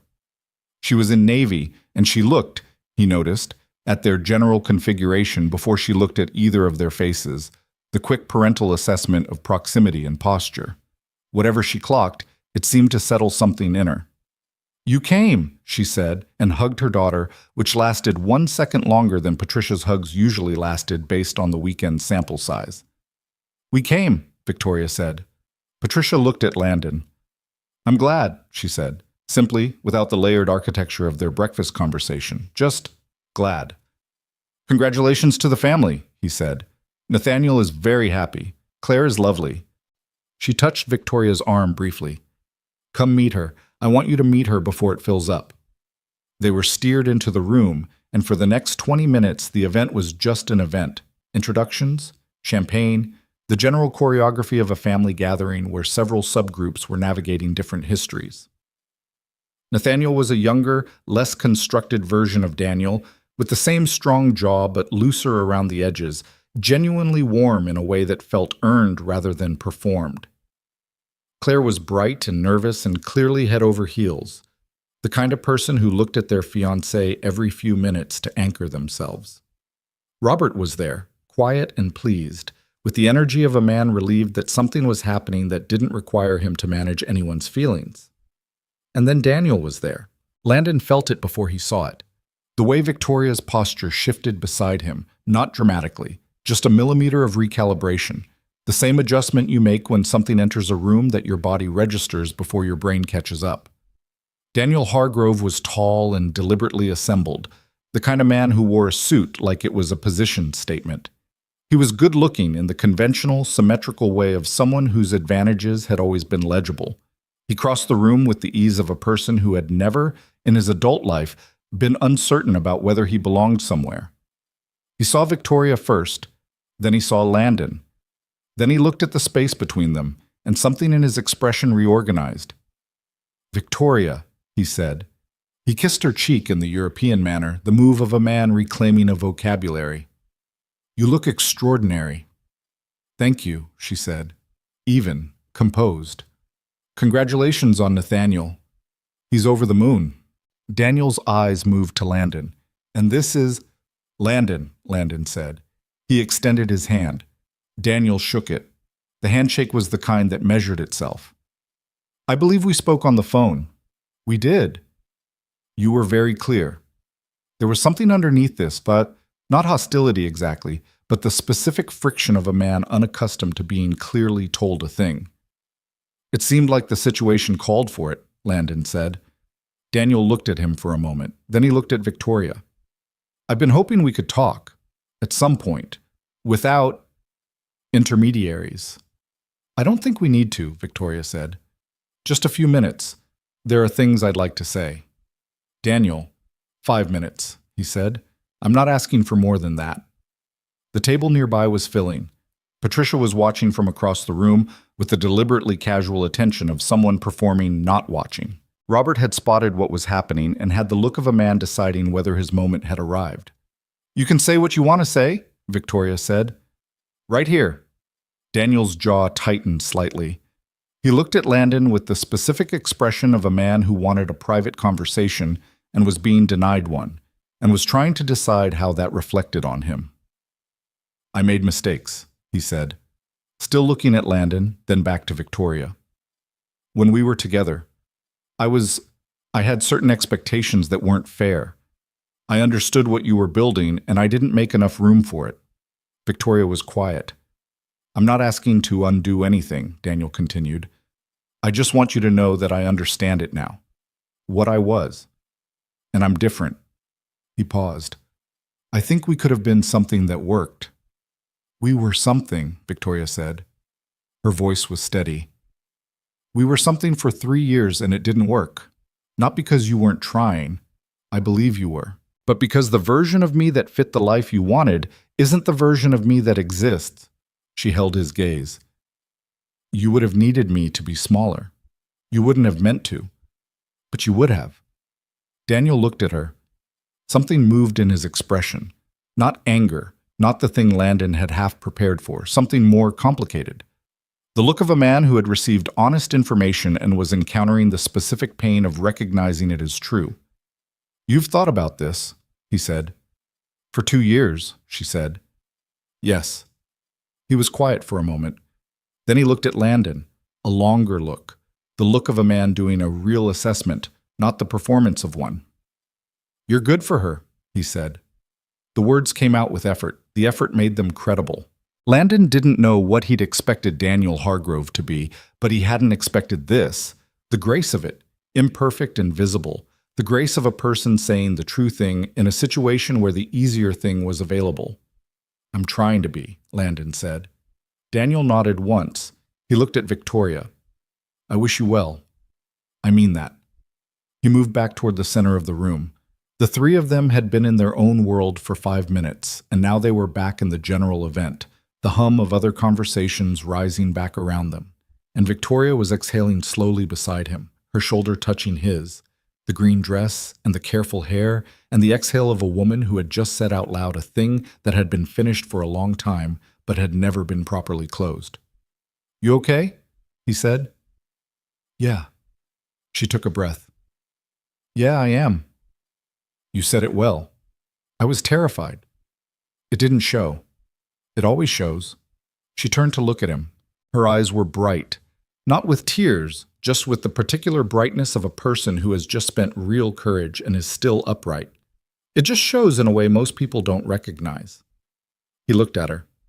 He looked at her for a moment that was longer than the situation technically required, and in that moment he was aware of everything that had been building since a November weekend when he'd come home to an open door and a nervous woman on a couch.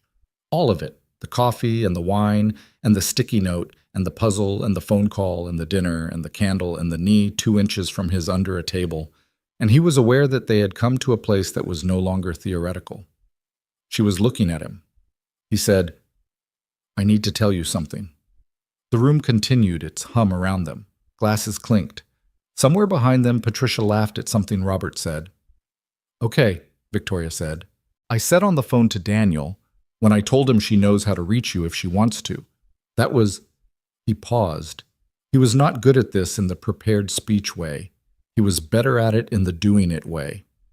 I should have said that to you first, before I said it to him. I was putting something out there that I hadn't actually asked you about. She was watching him very carefully. I've been... He stopped again. He didn't look away.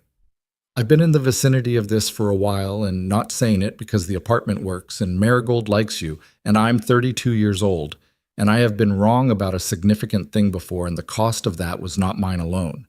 So I don't move fast on things that matter. He kept her gaze. But I'm not pretending anymore. I can't do the pretending anymore.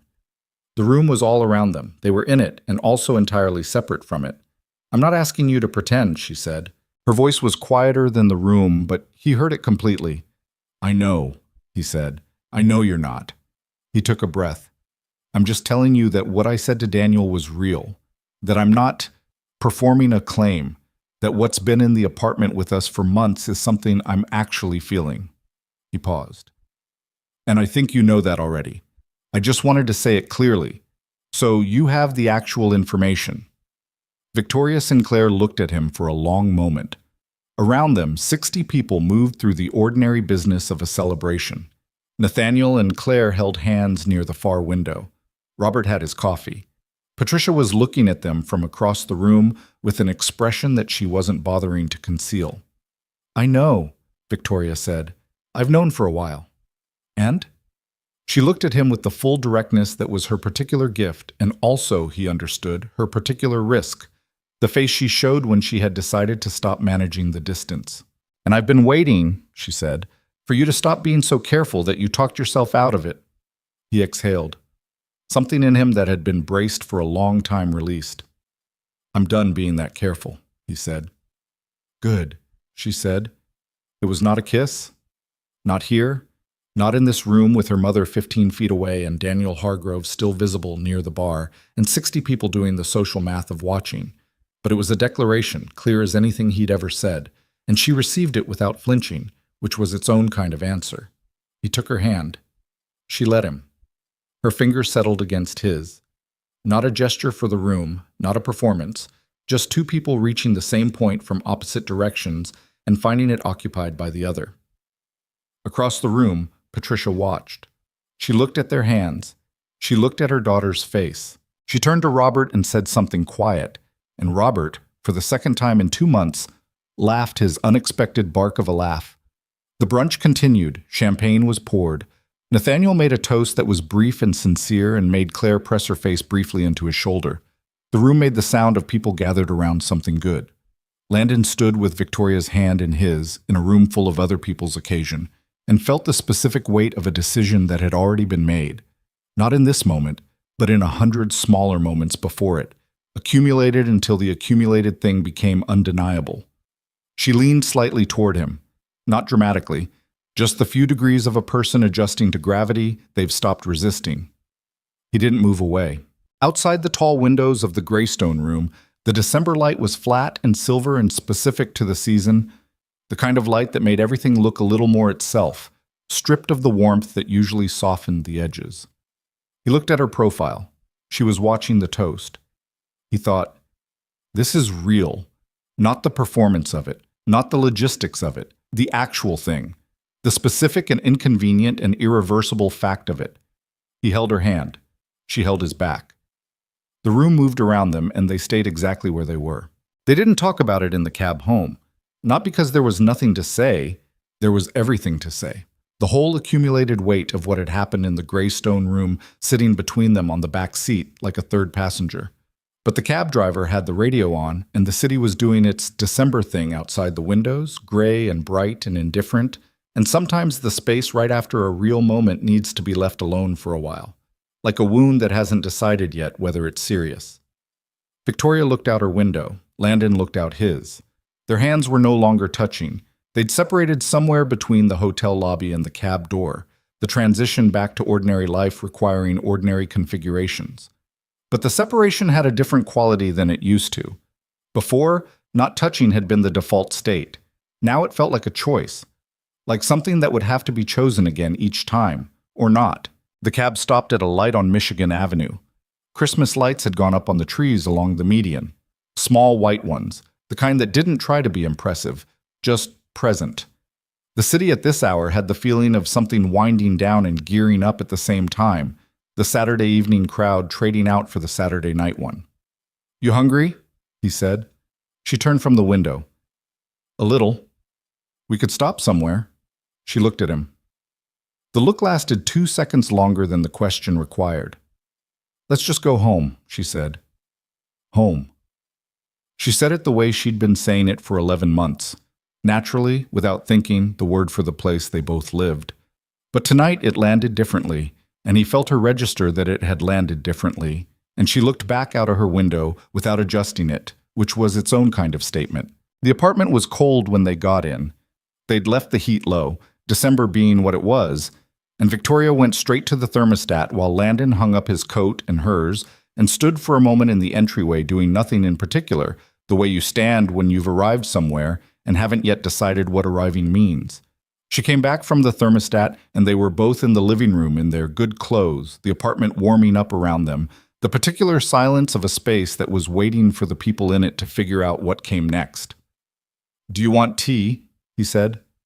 I want to talk, she said. He looked at her.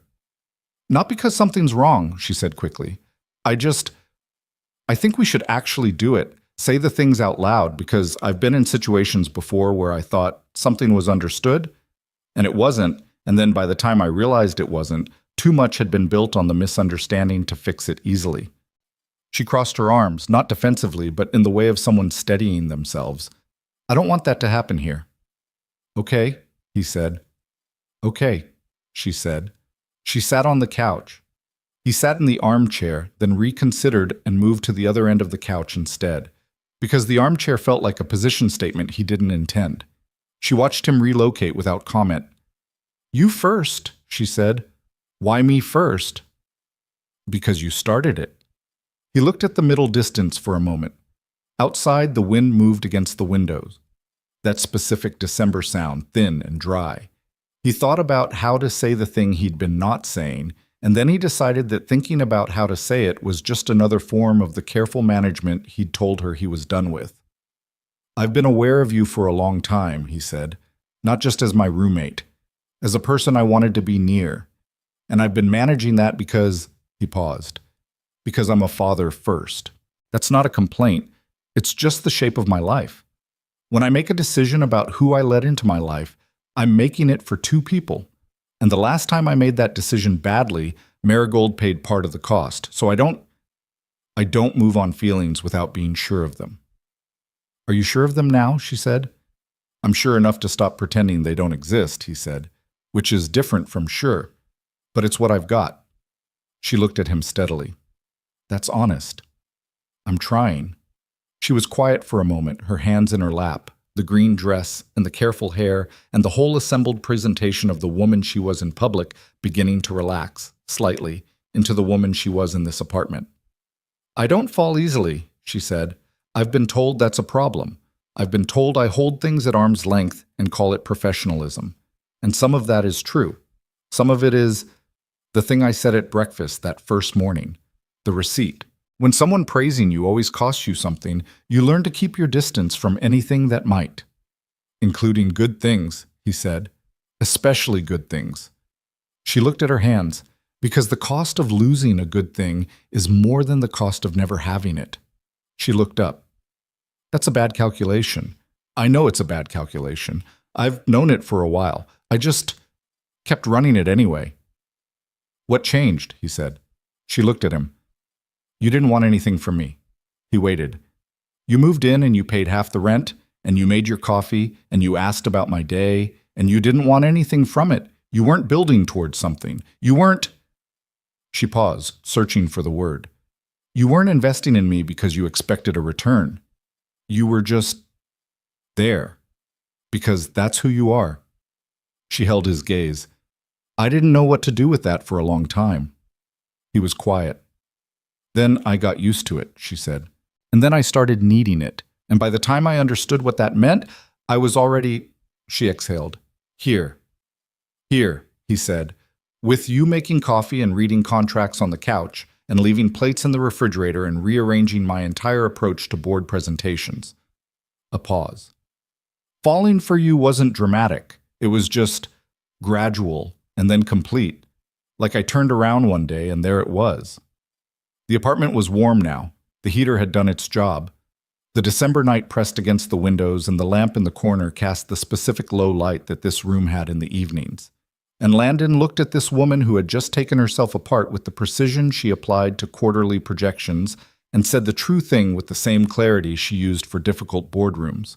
He moved down the couch. Not all the way, just enough. "I need you to know something about Marigold," he said. She turned to face him. "She already—" He stopped. He wasn't sure how to do this without it being too much or too little. "She already talks about you. In the matter-of-fact way she talks about things that are simply part of her life. She told my mother that you know about puzzles and that you smell like the good shampoo." He held Victoria's gaze. "She doesn't make those decisions consciously. She just includes you. And I need you to know that because it means this isn't just about us, whatever we're deciding here." Victoria was very still. "I'm not telling you that to pressure you," he said. "I'm telling you so you have the full information, the way you said, so there are no misunderstandings built on." She looked at him for a long moment, and he watched something move through her expression that was not the composed CEO and not the woman braced for family impact. Something younger and less defended. Something that looked like being genuinely reached. "I know," she said softly. "I know what it means. I wouldn't be here if I didn't understand what it meant." "Okay," he said. "I want it," she said. "All of it.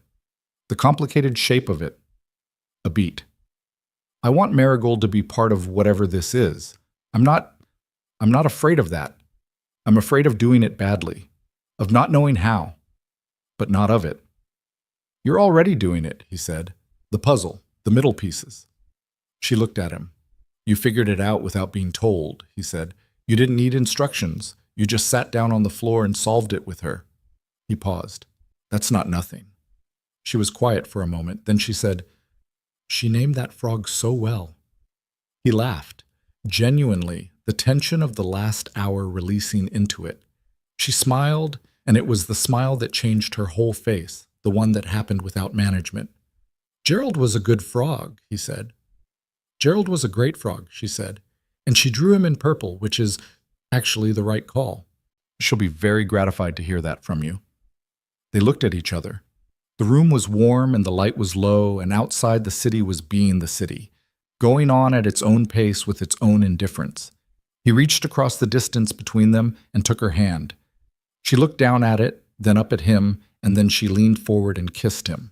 Not dramatically, not with the weight of the whole preceding narrative pressed into it, but simply the way you do something you've been heading toward long enough that when it arrives it feels less like a beginning than a recognition. He kissed her back. She put her free hand against the side of his face in a gesture that was entirely unplanned and entirely herself, and for a moment they were just two people in a warm apartment in December doing the thing they should have done a while ago. When they pulled back, she was looking at him with an expression that was open in a way she rarely allowed. Not the composed face, not the managed face, just her face. "Okay," she said. "Okay," he said. She leaned into his shoulder. He let her. The lamp in the corner kept its light. The December wind kept its sound. Gerald's six-legged portrait looked down from the refrigerator in the kitchen. They sat there for a while and let the new thing settle into its own shape. The weeks that followed were ordinary in all the ways that mattered, and extraordinary in the one way that did. Nothing announced itself. There was no single moment of declaration, no scene that marked the transition from what they'd been to what they were now. Just the same apartment, the same rhythms, the same coffee, and the same mornings, except that the distance had changed. The careful management was gone.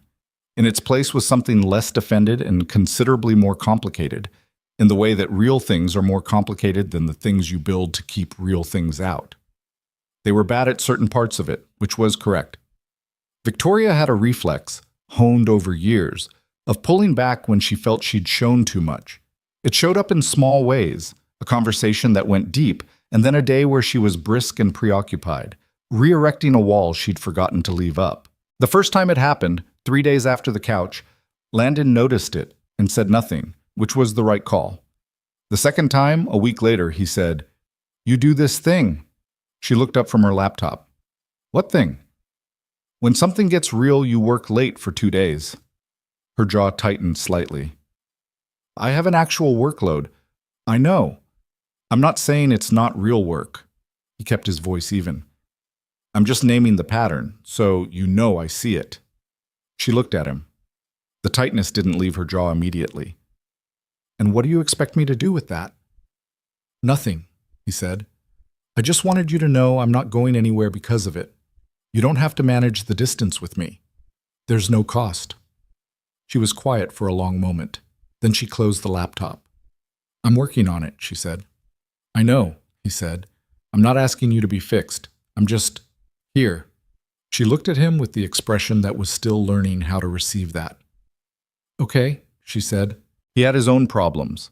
He woke up some mornings with a specific weight, not about Victoria, but about the architecture of it. The thing his ex-wife had said when she left, phrased with more pain than cruelty, but no less true for that. You make a home, and then you live inside it, and forget to check whether the other person is still there. He'd been working on that since. He didn't always know if he'd made progress. He had a tendency, under pressure, to organize his feelings into logistics, and solve the logistics, and think he'd solved the feelings.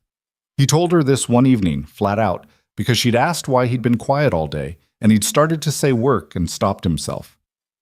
I'm afraid of getting so good at managing the life that I stopped paying attention to the people in it, he said. She looked at him across the kitchen table. You've been paying attention to me since November. I know. I'm not saying I'm doing it. I'm saying I'm afraid of it. That's different from doing it. I know. She was quiet for a moment. Then we tell each other, she said. When we feel it happening, we don't wait until it's too far. She paused. That's what I should have done with Daniel. I felt it happening, the shrinking, and I didn't say it. I just got smaller and smaller until I couldn't recognize the smaller version of myself. She held his gaze. I'm not doing that again, and I'm not going to let you disappear into logistics while I'm sitting right here. You'll call me on it, he said. Immediately, she said, probably loudly. That's fair. It's very fair. He smiled. She smiled back. The kitchen table between them had accumulated months of this. The real conversations, the honest ones, the ones that said the difficult thing because the difficult thing was better than the alternative. Marigold found out on a Thursday. Not through a conversation. There was no conversation because neither of them had figured out exactly how to have the conversation, and they'd been putting it off in the way you put off a thing that seems to require more preparation than it turns out to. What happened instead was that Marigold came back from school on the Thursday before Christmas break, dropped her backpack by the door, went to the kitchen for a snack, and found Victoria at the counter making the carbonara she'd finally committed to executing, and Landon behind her reading the instructions off her phone because she refused to look at it while cooking because it broke her concentration. A little more, he said. It says to keep pulling the pan. I am pulling the pan. You're moving the pan. Pulling is different. That makes no sense. The pasta needs to... You're not the one cooking. I'm reading the instructions. Marigold stood in the kitchen doorway watching this exchange. She looked at Victoria. She looked at her father. She looked at Victoria again. Are you and Daddy together? She asked. They both stopped. The pan was still. The carbonara simmered with the indifference of food being cooked in the middle of a different kind of scene. Landon looked at his daughter. She was 7 months from 7 years old and had, in her short life, developed the precision of a person who asked questions when she wanted answers rather than attention. She was not asking because she was afraid. She was asking because she'd noticed something and wanted the information. Yeah, Landon said. We are. Marigold nodded slowly. She looked at Victoria. Does that mean you're staying? Victoria set the spoon down. She crouched to Marigold's level with the careful grace of someone who wanted to get this right. I'm not going anywhere, she said. I live here, same as always. That part doesn't change. But the other part changed, Marigold said. The other part changed, Victoria confirmed. Marigold appeared to process this for a moment with the specific philosophical patience of a child running an important calculation. Then she said, Can I have more of the good shampoo for Christmas? The tension in the kitchen dissolved. Landon pressed his hand briefly over his mouth. Victoria's expression cycled through 4 things in 2 seconds and arrived at something that looked like relief. "I'll get you the whole bottle," Victoria said. Marigold nodded, satisfied, and went to the refrigerator for her apple juice. Crisis navigated. Information filed. Life continuing. Landon looked at Victoria from across the kitchen. She was looking at him with the expression she wore when something had gone better than she'd built herself to expect, and there was still a little moisture in her eyes that she was deciding not to acknowledge, and she turned back to the carbonara and picked up the spoon. "Pull," she said. "What?" "You said pulling was different. Show me." He crossed the kitchen and took the pan handle. She stepped aside and watched, and he pulled the pan the way the video wanted, and the sauce moved the way it was supposed to. And from the living room came the sound of Marigold turning on a cartoon at maximum volume, and the apartment was full, in the specific way of homes that contain multiple people who have chosen each other.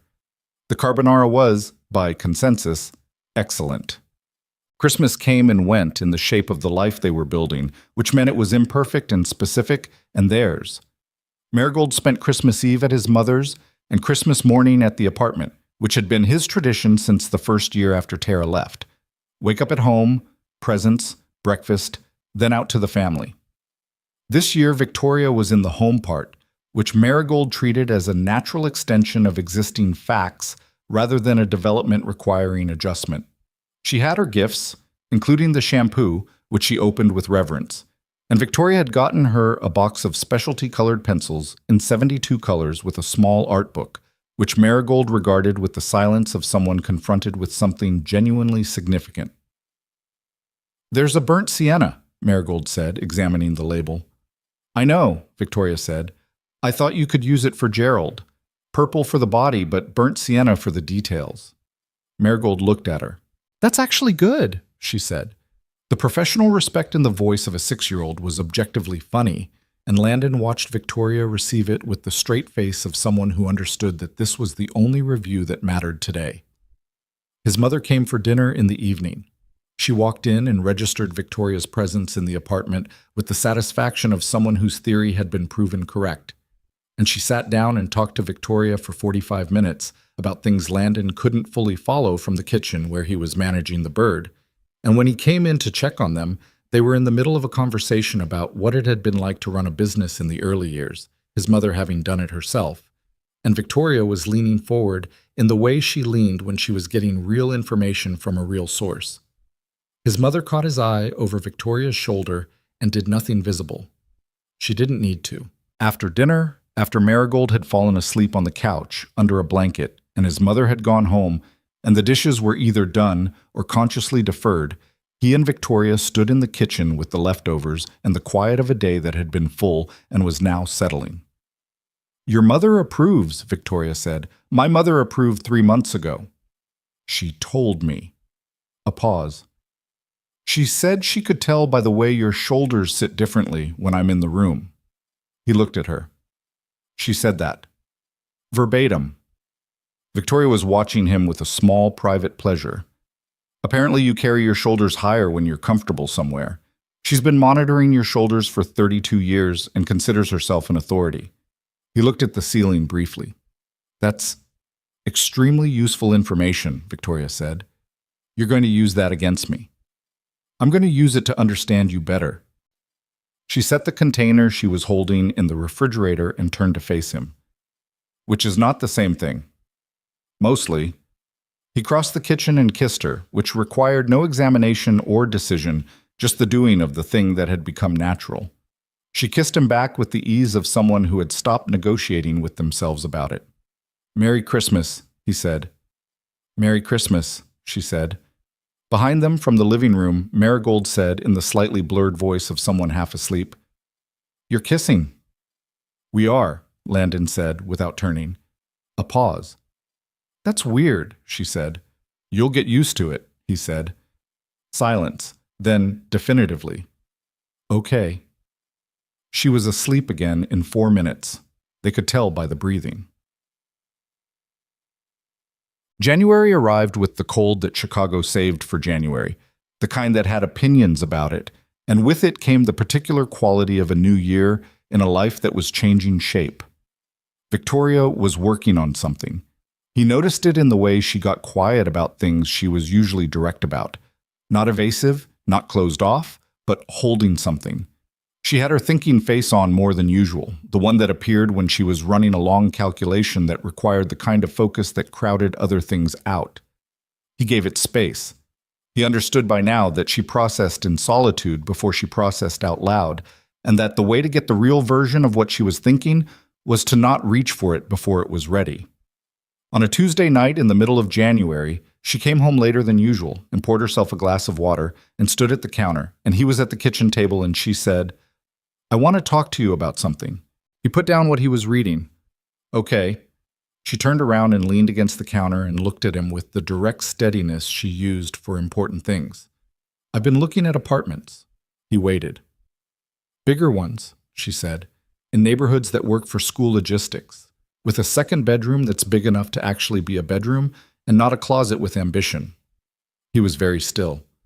"Not because I want to change what we have," she said, reading his expression with the accuracy she'd developed over 14 months.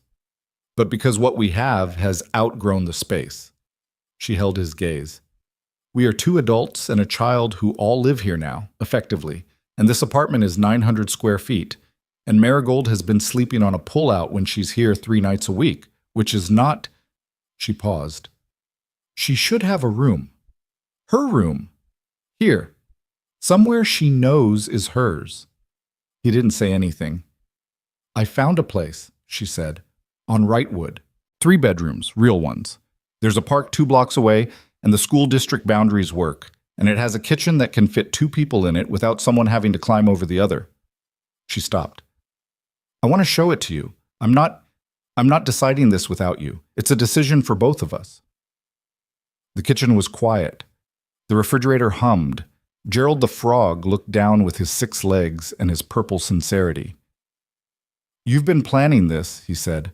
"I've been thinking about it. Planning is a strong word. You found a specific apartment.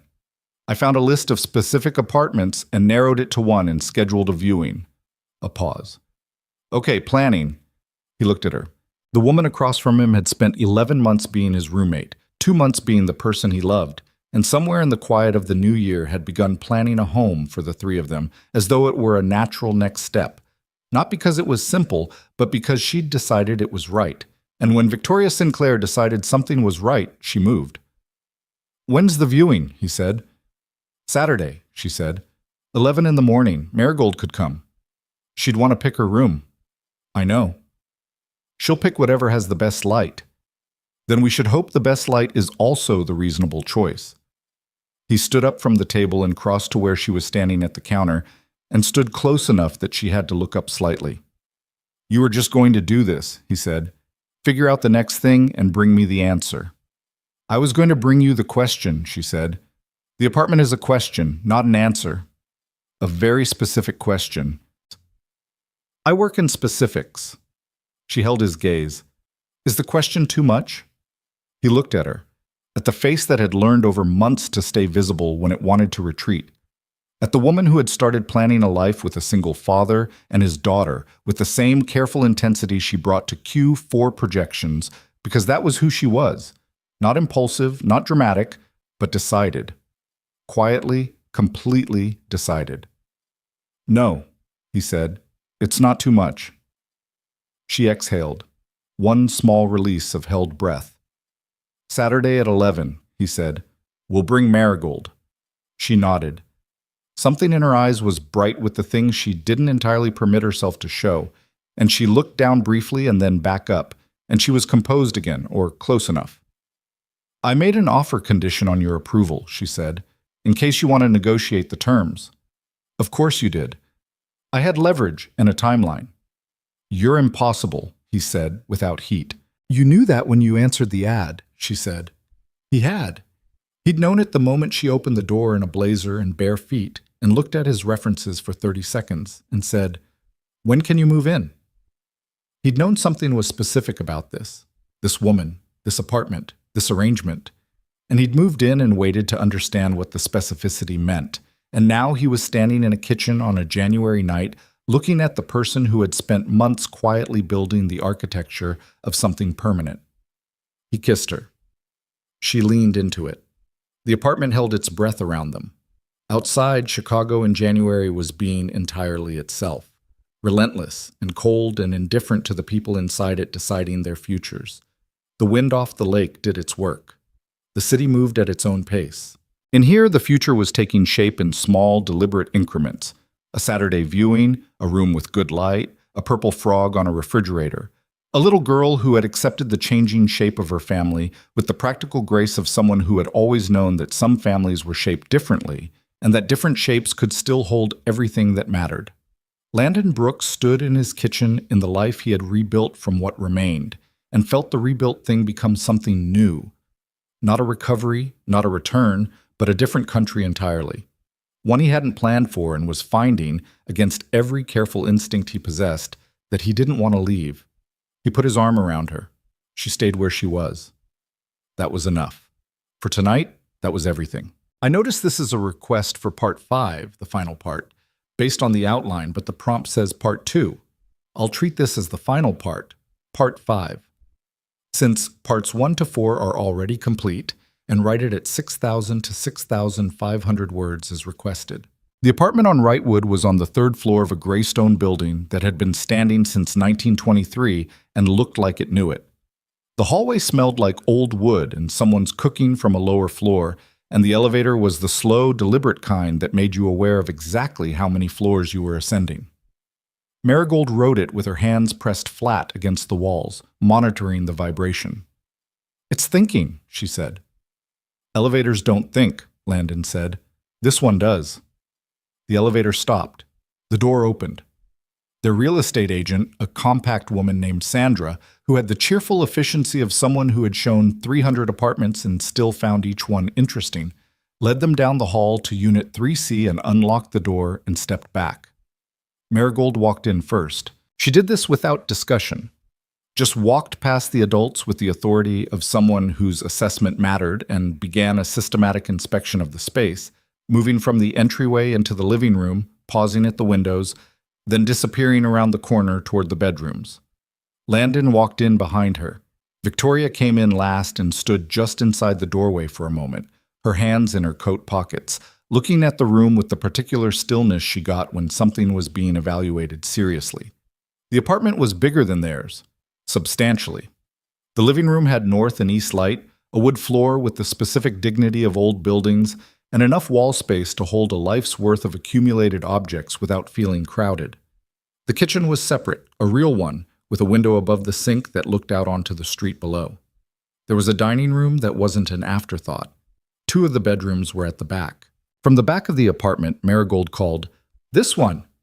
They found her in the smaller of the 2 back bedrooms, standing in the center of the room, looking up at the ceiling.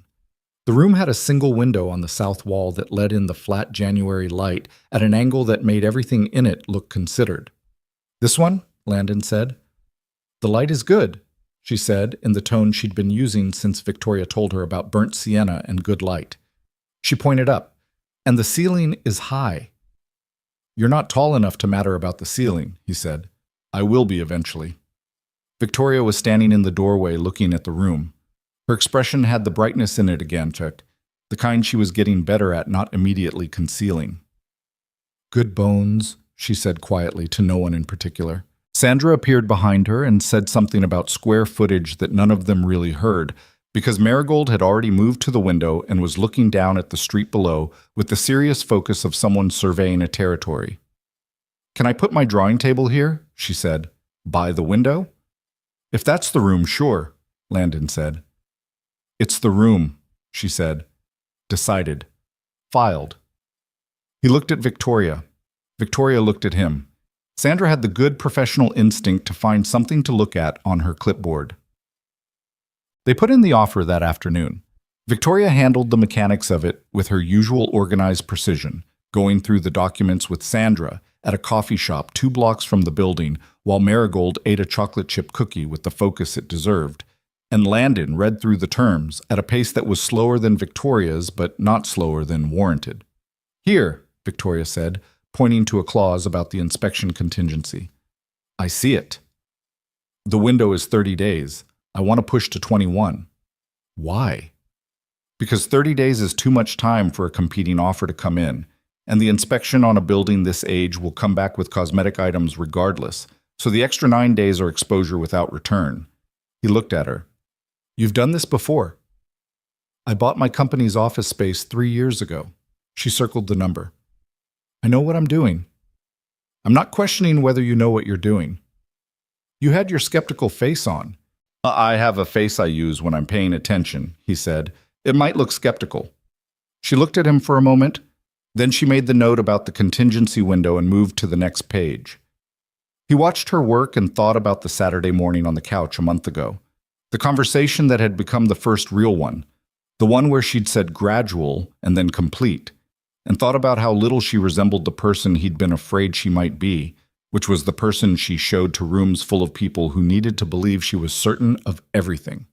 He was getting to know the other version, the one who burned the first batch of carbonara and ate it anyway and didn't mention it for 4 days. The one who left her half-finished tea on every flat surface in the apartment and then looked mildly surprised when she found them there. The one who cried once at a documentary about a dog and immediately changed the subject to infrastructure policy when she noticed him noticing.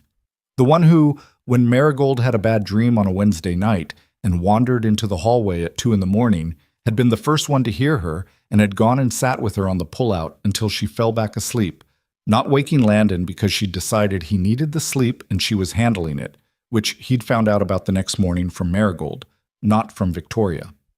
He was learning the shape of her. It was irregular in all the right ways.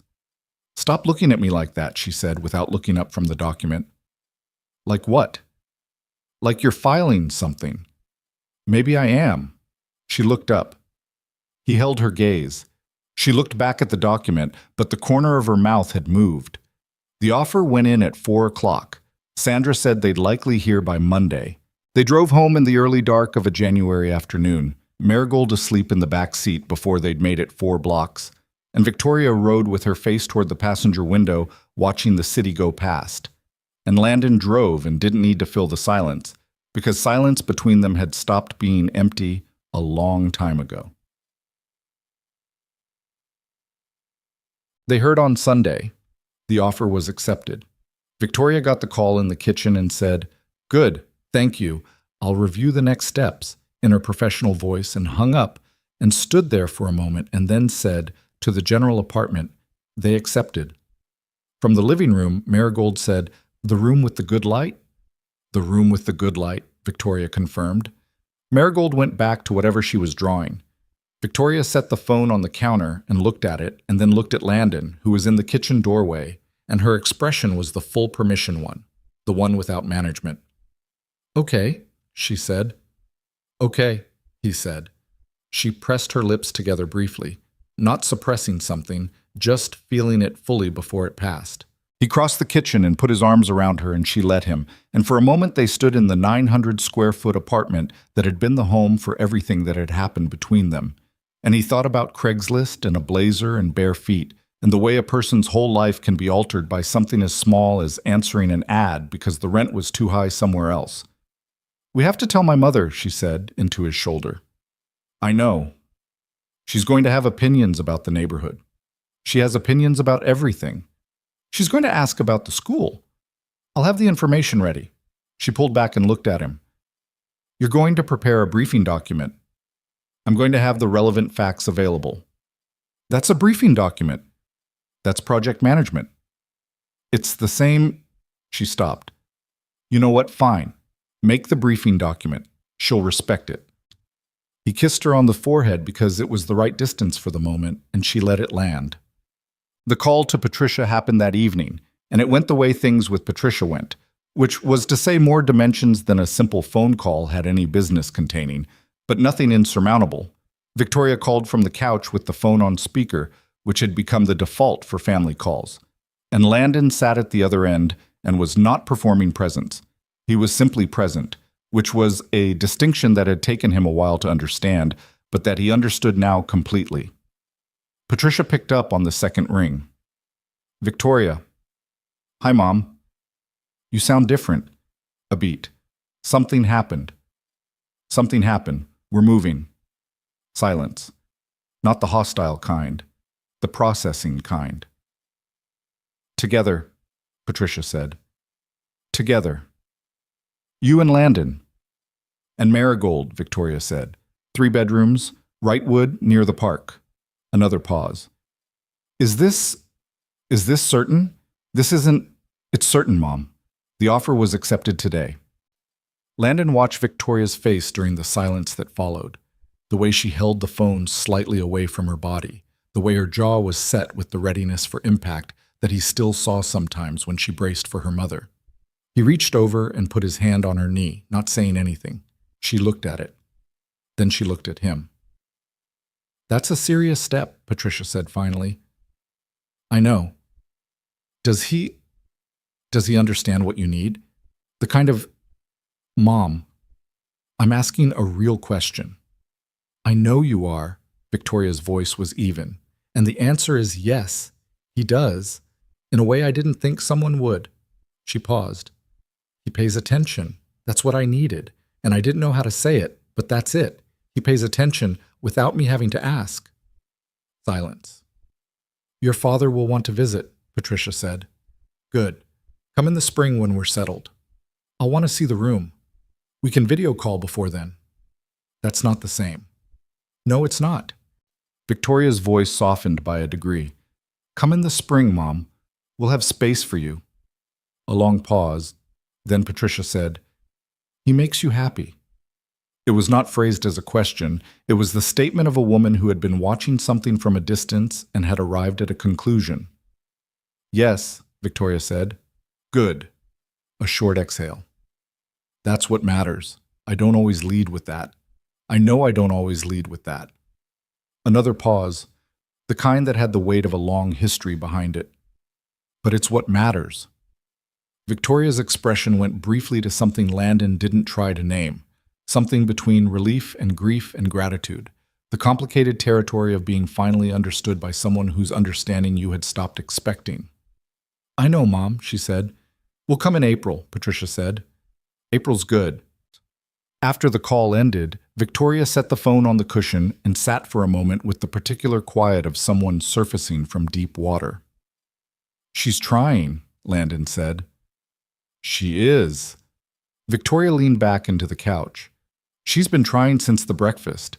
In her way. A pause. I've been trying to let her. That's hard. It is. She turned her head toward him. But it's better than the alternative, which is what I had for a long time. She shifted, moving closer, settling her shoulder against his. April's a long time away. 4 months? She'll probably call 6 times before then. That's manageable. She'll have opinions about the kitchen. The kitchen is good. The kitchen is fine. She'll want to talk about cabinets. We can discuss cabinets. Victoria looked at him. You realize you're agreeing to have a relationship with my mother. I had a relationship with your mother starting the moment she found my jacket on the hook. That's fair. She was quiet for a moment. She told me in December. She texted me. She doesn't do well saying these things out loud. She said she was glad I had someone who looked at me the way you do. Victoria paused. I asked her what way that was. She said like I was already the answer to the question, before she'd even finished asking it. The apartment was quiet. The winter dark was complete outside. Somewhere down the block, a car alarm cycled through its repertoire and stopped. He looked at her. She looked at him. The lamp in the corner did what it always did. She's right, he said. Victoria's chin dropped slightly. A breath out. Don't, she said. But she was almost smiling. I'm not performing anything, he said. I'm just agreeing with your mother. She pressed her face briefly against his shoulder, which was a gesture she still did with a slight surprise at herself, as if each time she allowed it, she was mildly astonished that she'd chosen to. He put his arm around her. From down the hall, in the direction of the pullout that would, in 4 months, be replaced by a room with good southern light, Marigold's small sleeping sounds were the particular soundtrack of a child who had decided, with characteristic finality, that things were fine. February moved into March with the logic of Chicago's seasons, which is to say badly. 2 warm days followed by a week of something that couldn't decide between snow and rain and settled on both simultaneously. The move was scheduled for the third Saturday in March, when the inspection had cleared and the paperwork had concluded its long bureaucratic journey and the keys were no longer hypothetical. In the weeks before, the apartment on Logan Square took on the particular atmosphere of a place being gently dismantled, boxes appearing in corners, the walls beginning to show the shadows of things that had been on them for over a year. It should have felt like loss. It mostly felt like progress, which was something Landon thought about more than once while taping boxes at 11 o'clock on a weeknight. Victoria packed the way she did most things, with a system, labels on every box. A spreadsheet, which she claimed was not a spreadsheet but was definitely a spreadsheet, tracking the contents of each container and its destination room. He'd teased her about it once, and she'd said, "Do you want to unpack 3 boxes looking for the coffee maker?" And he'd said no, and she'd said, "Then the spreadsheet stays." And he'd decided this was correct. He packed his own things with less architecture and more sentiment. The drawer that had been Marigold since she started staying over. The shelf where his good books lived spine out. The hook by the door where his jacket had been hanging when Patricia walked in and changed everything. He took the hook down from the wall carefully, the small screw resisting, and put it in a box. "What's that?" Victoria asked, leaning in the doorway. "The hook. We have hooks in the new place." "I know." He looked at it for a moment. "But this one started it." She was quiet. She looked at the small brass hook in his hand, and she looked at him, and she said nothing, which was correct, because there was nothing to add to that. She went back to her labeling. He put the hook in the box and marked it Kitchen Miss and moved on.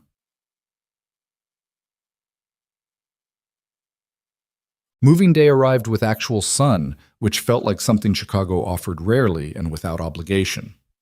3 of Landon's friends from his old crew, Marcus, Pete, and a large, quiet man named Dwight, who communicated primarily in nods but could carry more than anyone else, showed up at 9 with coffee and the energy of men who had agreed to do manual labor for a friend and were making peace with the decision. Victoria's colleague and closest work friend, a woman named Bree, who had the efficient energy of a former athlete and zero patience for anyone who wasn't, showed up at 9:15 and immediately began telling Marcus how to wrap the kitchen plates more securely, which led to a 15-minute negotiation that ended in a draw. Marigold supervised. She did this from various elevated positions, the back of the couch, the kitchen counter with Landon's hand on her back, pointing out when things were being handled incorrectly. She was particularly vocal about the box containing her art supplies, which she escorted personally to the moving truck. By 2 in the afternoon, Logan Square was empty except for the wall shadows and the particular silence of a place that had been a home and was now a set of clean rooms. Landon stood in the living room for a moment after the last box had gone down. 11 months in this room, the throw pillows in the corner, the balcony where they'd sat in November with the borrowed warmth of a season ending, the couch, where she'd sat at 1 in the morning, waiting for him to come home from Detroit, the door 3 inches open, her face unguarded in a way that had told him everything before she'd said a word. He looked at the wall where Gerald had hung. Marigold had taken the drawing down herself and carried it in her backpack, explaining to anyone who asked that it needed to travel safely. Victoria came in from the hallway. She looked at the empty room. She looked at him. "Okay?" she said. "Yeah," he said. "Yeah, I am." She crossed the room and stood beside him, and they looked at the empty space together for a moment. The room that had been the beginning of something that had become something else. The way most real things become something else if you stay in them long enough. "Good start," she said. "Good start," he agreed. They turned off the light and left. The apartment on Wrightwood received them the way new spaces receive people, blankly, waiting to be impressed. Marcus and Pete and Dwight got the furniture up the thinking elevator in 3 loads. Bree directed the placement of the kitchen boxes with the focus of a military operation and had the kitchen functional before anyone else had finished unloading their assigned area. Marigold went directly to the room with the good light and stood in it with her arms crossed while Dwight assembled her bed frame, monitoring each step with professional gravity. By 7 in the evening, the crew had gone. Marigold was asleep in her new room in the room with good light, and the apartment was in the particular beautiful chaos of a first day. Boxes half opened, furniture at approximate locations, the kitchen mostly functional but the rest of it unresolved. Landon sat on the floor of the living room with his back against the couch they hadn't fully positioned yet, eating pizza from a box because the plates were unpacked, but the paper towels were not, and the calculus had been clear. Victoria sat beside him, not close in the way of performance, but close in the way of people who no longer needed the distance between them. "The shelf goes on the east wall," she said. "Tomorrow." "I know, tomorrow. I'm just—" She gestured at the wall. "I can see it." "You can see the whole room already." "I've been seeing it since January." She took a piece of pizza. "The chair goes there, the lamp there. The good one, not the tall one. The tall one goes in the corner." "Where does the tall one go?" "The corner." "I said the corner." "Which corner?" She pointed. "That corner. That corner has the heater vent." She looked at the corner. She looked at the vent. "Fine. The other corner." "Which other—" "The corner that doesn't have the heater vent, Landon." He ate his pizza. She ate hers. The apartment was quiet in the new space way. Different acoustics, different sounds from the street, the particular audio signature of a building, learning 2 new residents and 1 small girl who was already deeply asleep with her art supplies arranged on the floor beside her bed, like an honor guard. "Tell me something," she said. He looked at her. "Something you haven't told me," she said. "Something real. We're in a new apartment, new start. Tell me something." He thought about it. He wasn't a man who had a lot of unrevealed material. He was fairly direct by nature, once you got through the initial management layer. But there were things that lived in the quiet parts of him that hadn't been asked about yet. "When I was 7, he said, "my parents almost separated. I didn't know that until I was 24 and my mother told me after my own marriage started going wrong." She said they'd come to the same place. 2 people who had built a life together and were standing in it looking at each other and asking if the life was the thing they'd wanted or just the closest thing they'd been able to reach. He paused. She said they decided to choose it, not because it was perfect or because they were, because choosing is different from staying. Staying is just inertia. Choosing means you see what you have and you say, "This. I want this." Victoria was very still beside him. "They were married for 31 more years," he said, "until my father died." He looked at the unresolved wall across from them. "I thought about that a lot after Tara left, about the difference between choosing and staying, about whether I'd been choosing or just staying, and whether she had been too." He paused. "I think we were both staying. I think we never made it to choosing." "What does choosing feel like?" she said. He looked at her. "Like this," he said. She held his gaze for a moment, that full direct look of hers, the no-management version. "Tell me something," he said. She looked at the unresolved room. "I thought I was going to spend my life alone," she said. "Not as a tragedy. I want to be clear about that. Not with violins, not as a sad story.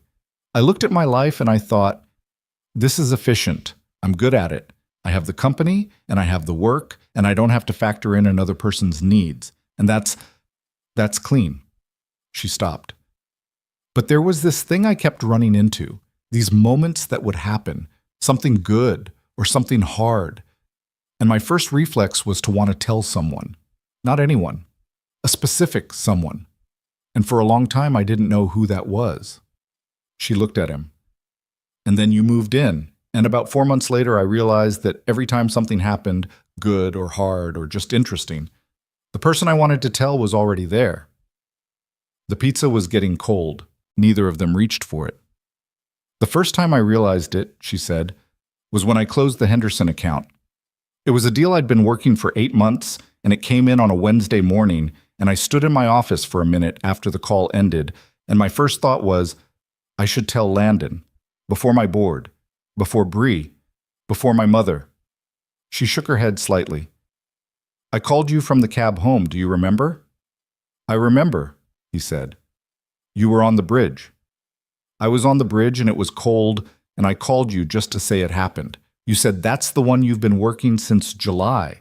And I said yes, and you said good. You deserve that one. And that was it. That was the whole call. She paused. And I felt better after it than I felt after anyone's congratulations. He put his arm around her. She leaned into it without the small surprise at herself she used to have. She'd been doing this for 2 months now, and the muscle memory was forming, the specific posture of a person who has stopped negotiating with themselves about belonging somewhere. We're going to be okay, she said. I don't say that as it's not a promise I can actually make, because I don't know what's coming. I feel it. I feel it too, he said. We're going to fight about the furniture placement. Already started. And the coffee maker situation. What's wrong with my coffee maker? It's enormous. It takes up 1/3 of the counter. It makes excellent coffee. It makes more coffee than 2 people can drink. Marigold will start drinking coffee. She's 6. She's going to be 7 in April. I think we should start preparing. Victoria turned and looked at him with the expression she used when she was deciding whether to be exasperated or amused, and the outcome was genuinely unclear. You're not going to give our 6-year-old coffee. Almost 7. Landon. I'm joking. He paused. Mostly. She pressed her face against the side of his head briefly in a gesture that was somewhere between affection and resignation, which was a fair description of what it was like to be in love with a man who held the coffee maker question this sincerely. The apartment settled around them. The heat came on with the sound of the old building adjusting to the cold outside. Down the hall, Marigold slept with the complete abandon of a child who had accepted her circumstances and found them satisfactory. Gerald's drawing was somewhere in a box.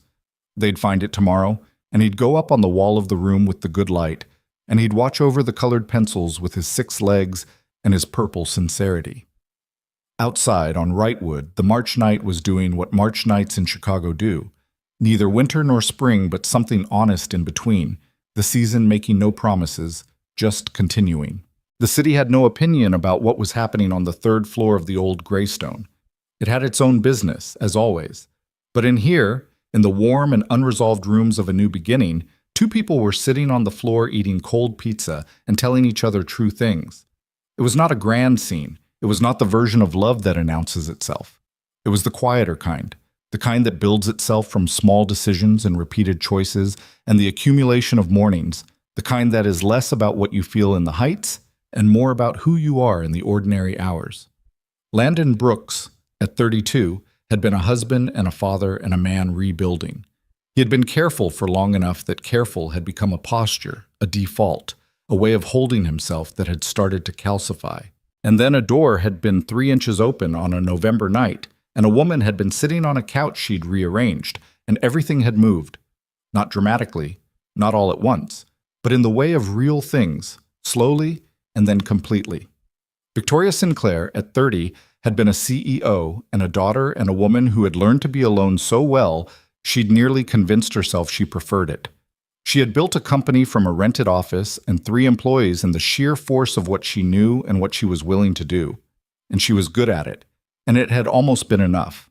And then a man had answered an ad because his rent was too high somewhere else, and he had been in the vicinity of her life for long enough that eventually the vicinity had become the center. Their story did not have a clean origin. It had a jacket on a hook and throw pillows rearranged, and a breakfast that got real before anyone was ready, and a phone call on a couch, and a puzzle solved from the middle out, and a 6-legged purple frog who had become, against all reasonable expectation, a household emblem. It had bad days and the things you say when you're tired, and the particular patience required to let another person be imperfect in the specific ways they are imperfect. It had a little girl who had accepted the changing shape of her family with the practical grace of someone who understood, at some level below language, that love is not diminished by being rearranged. Nobody gets to the good things without the cost of the things before them. You pay for what you understand. Landon understood, in his bones, the difference between staying and choosing, and he was choosing. Victoria understood, finally, that love did not have to come with a receipt, that there was a version of it that gave without calculation and asked only that you be the person you actually were. They were both going to be bad at parts of this. They both knew it. The conversation about the coffee maker was probably going to happen 11 more times over the next year. He was going to disappear into logistics on the wrong days and need to be called back. She was going to work late when something felt too real and need to be waited for. Marigold was going to have bad dreams and complicated questions and eventually harder ones. Patricia was going to have opinions about the kitchen cabinets. Robert was going to find his moments. None of that was the obstacle. All of that was the territory. He reached out and took her hand from the pizza box. She laced her fingers through his without looking, the way you do something that has become as natural as breathing. "We should probably sleep," she said. "Probably." Neither of them moved. The lamp they'd found and turned on was the tall one, the one that didn't have a corner yet, standing temporarily in the middle of the room, throwing light in every direction with the undiscriminating generosity of a thing that didn't know it was displaced. It lit the boxes and the half-assembled furniture, and the two people on the floor and the hallway where Marigold slept, and the kitchen where the spreadsheet had organized everything, and the walls that were waiting for the life that was going to fill them. Tomorrow, they would find where the coffee maker fit. They would put Gerald on the wall. They would argue about the tall lamp's corner and probably not resolve it until next week. They would make breakfast in a new kitchen and figure out its specific rhythms, and Marigold would find the colored pencils and test the burnt sienna against the window light and declare a verdict.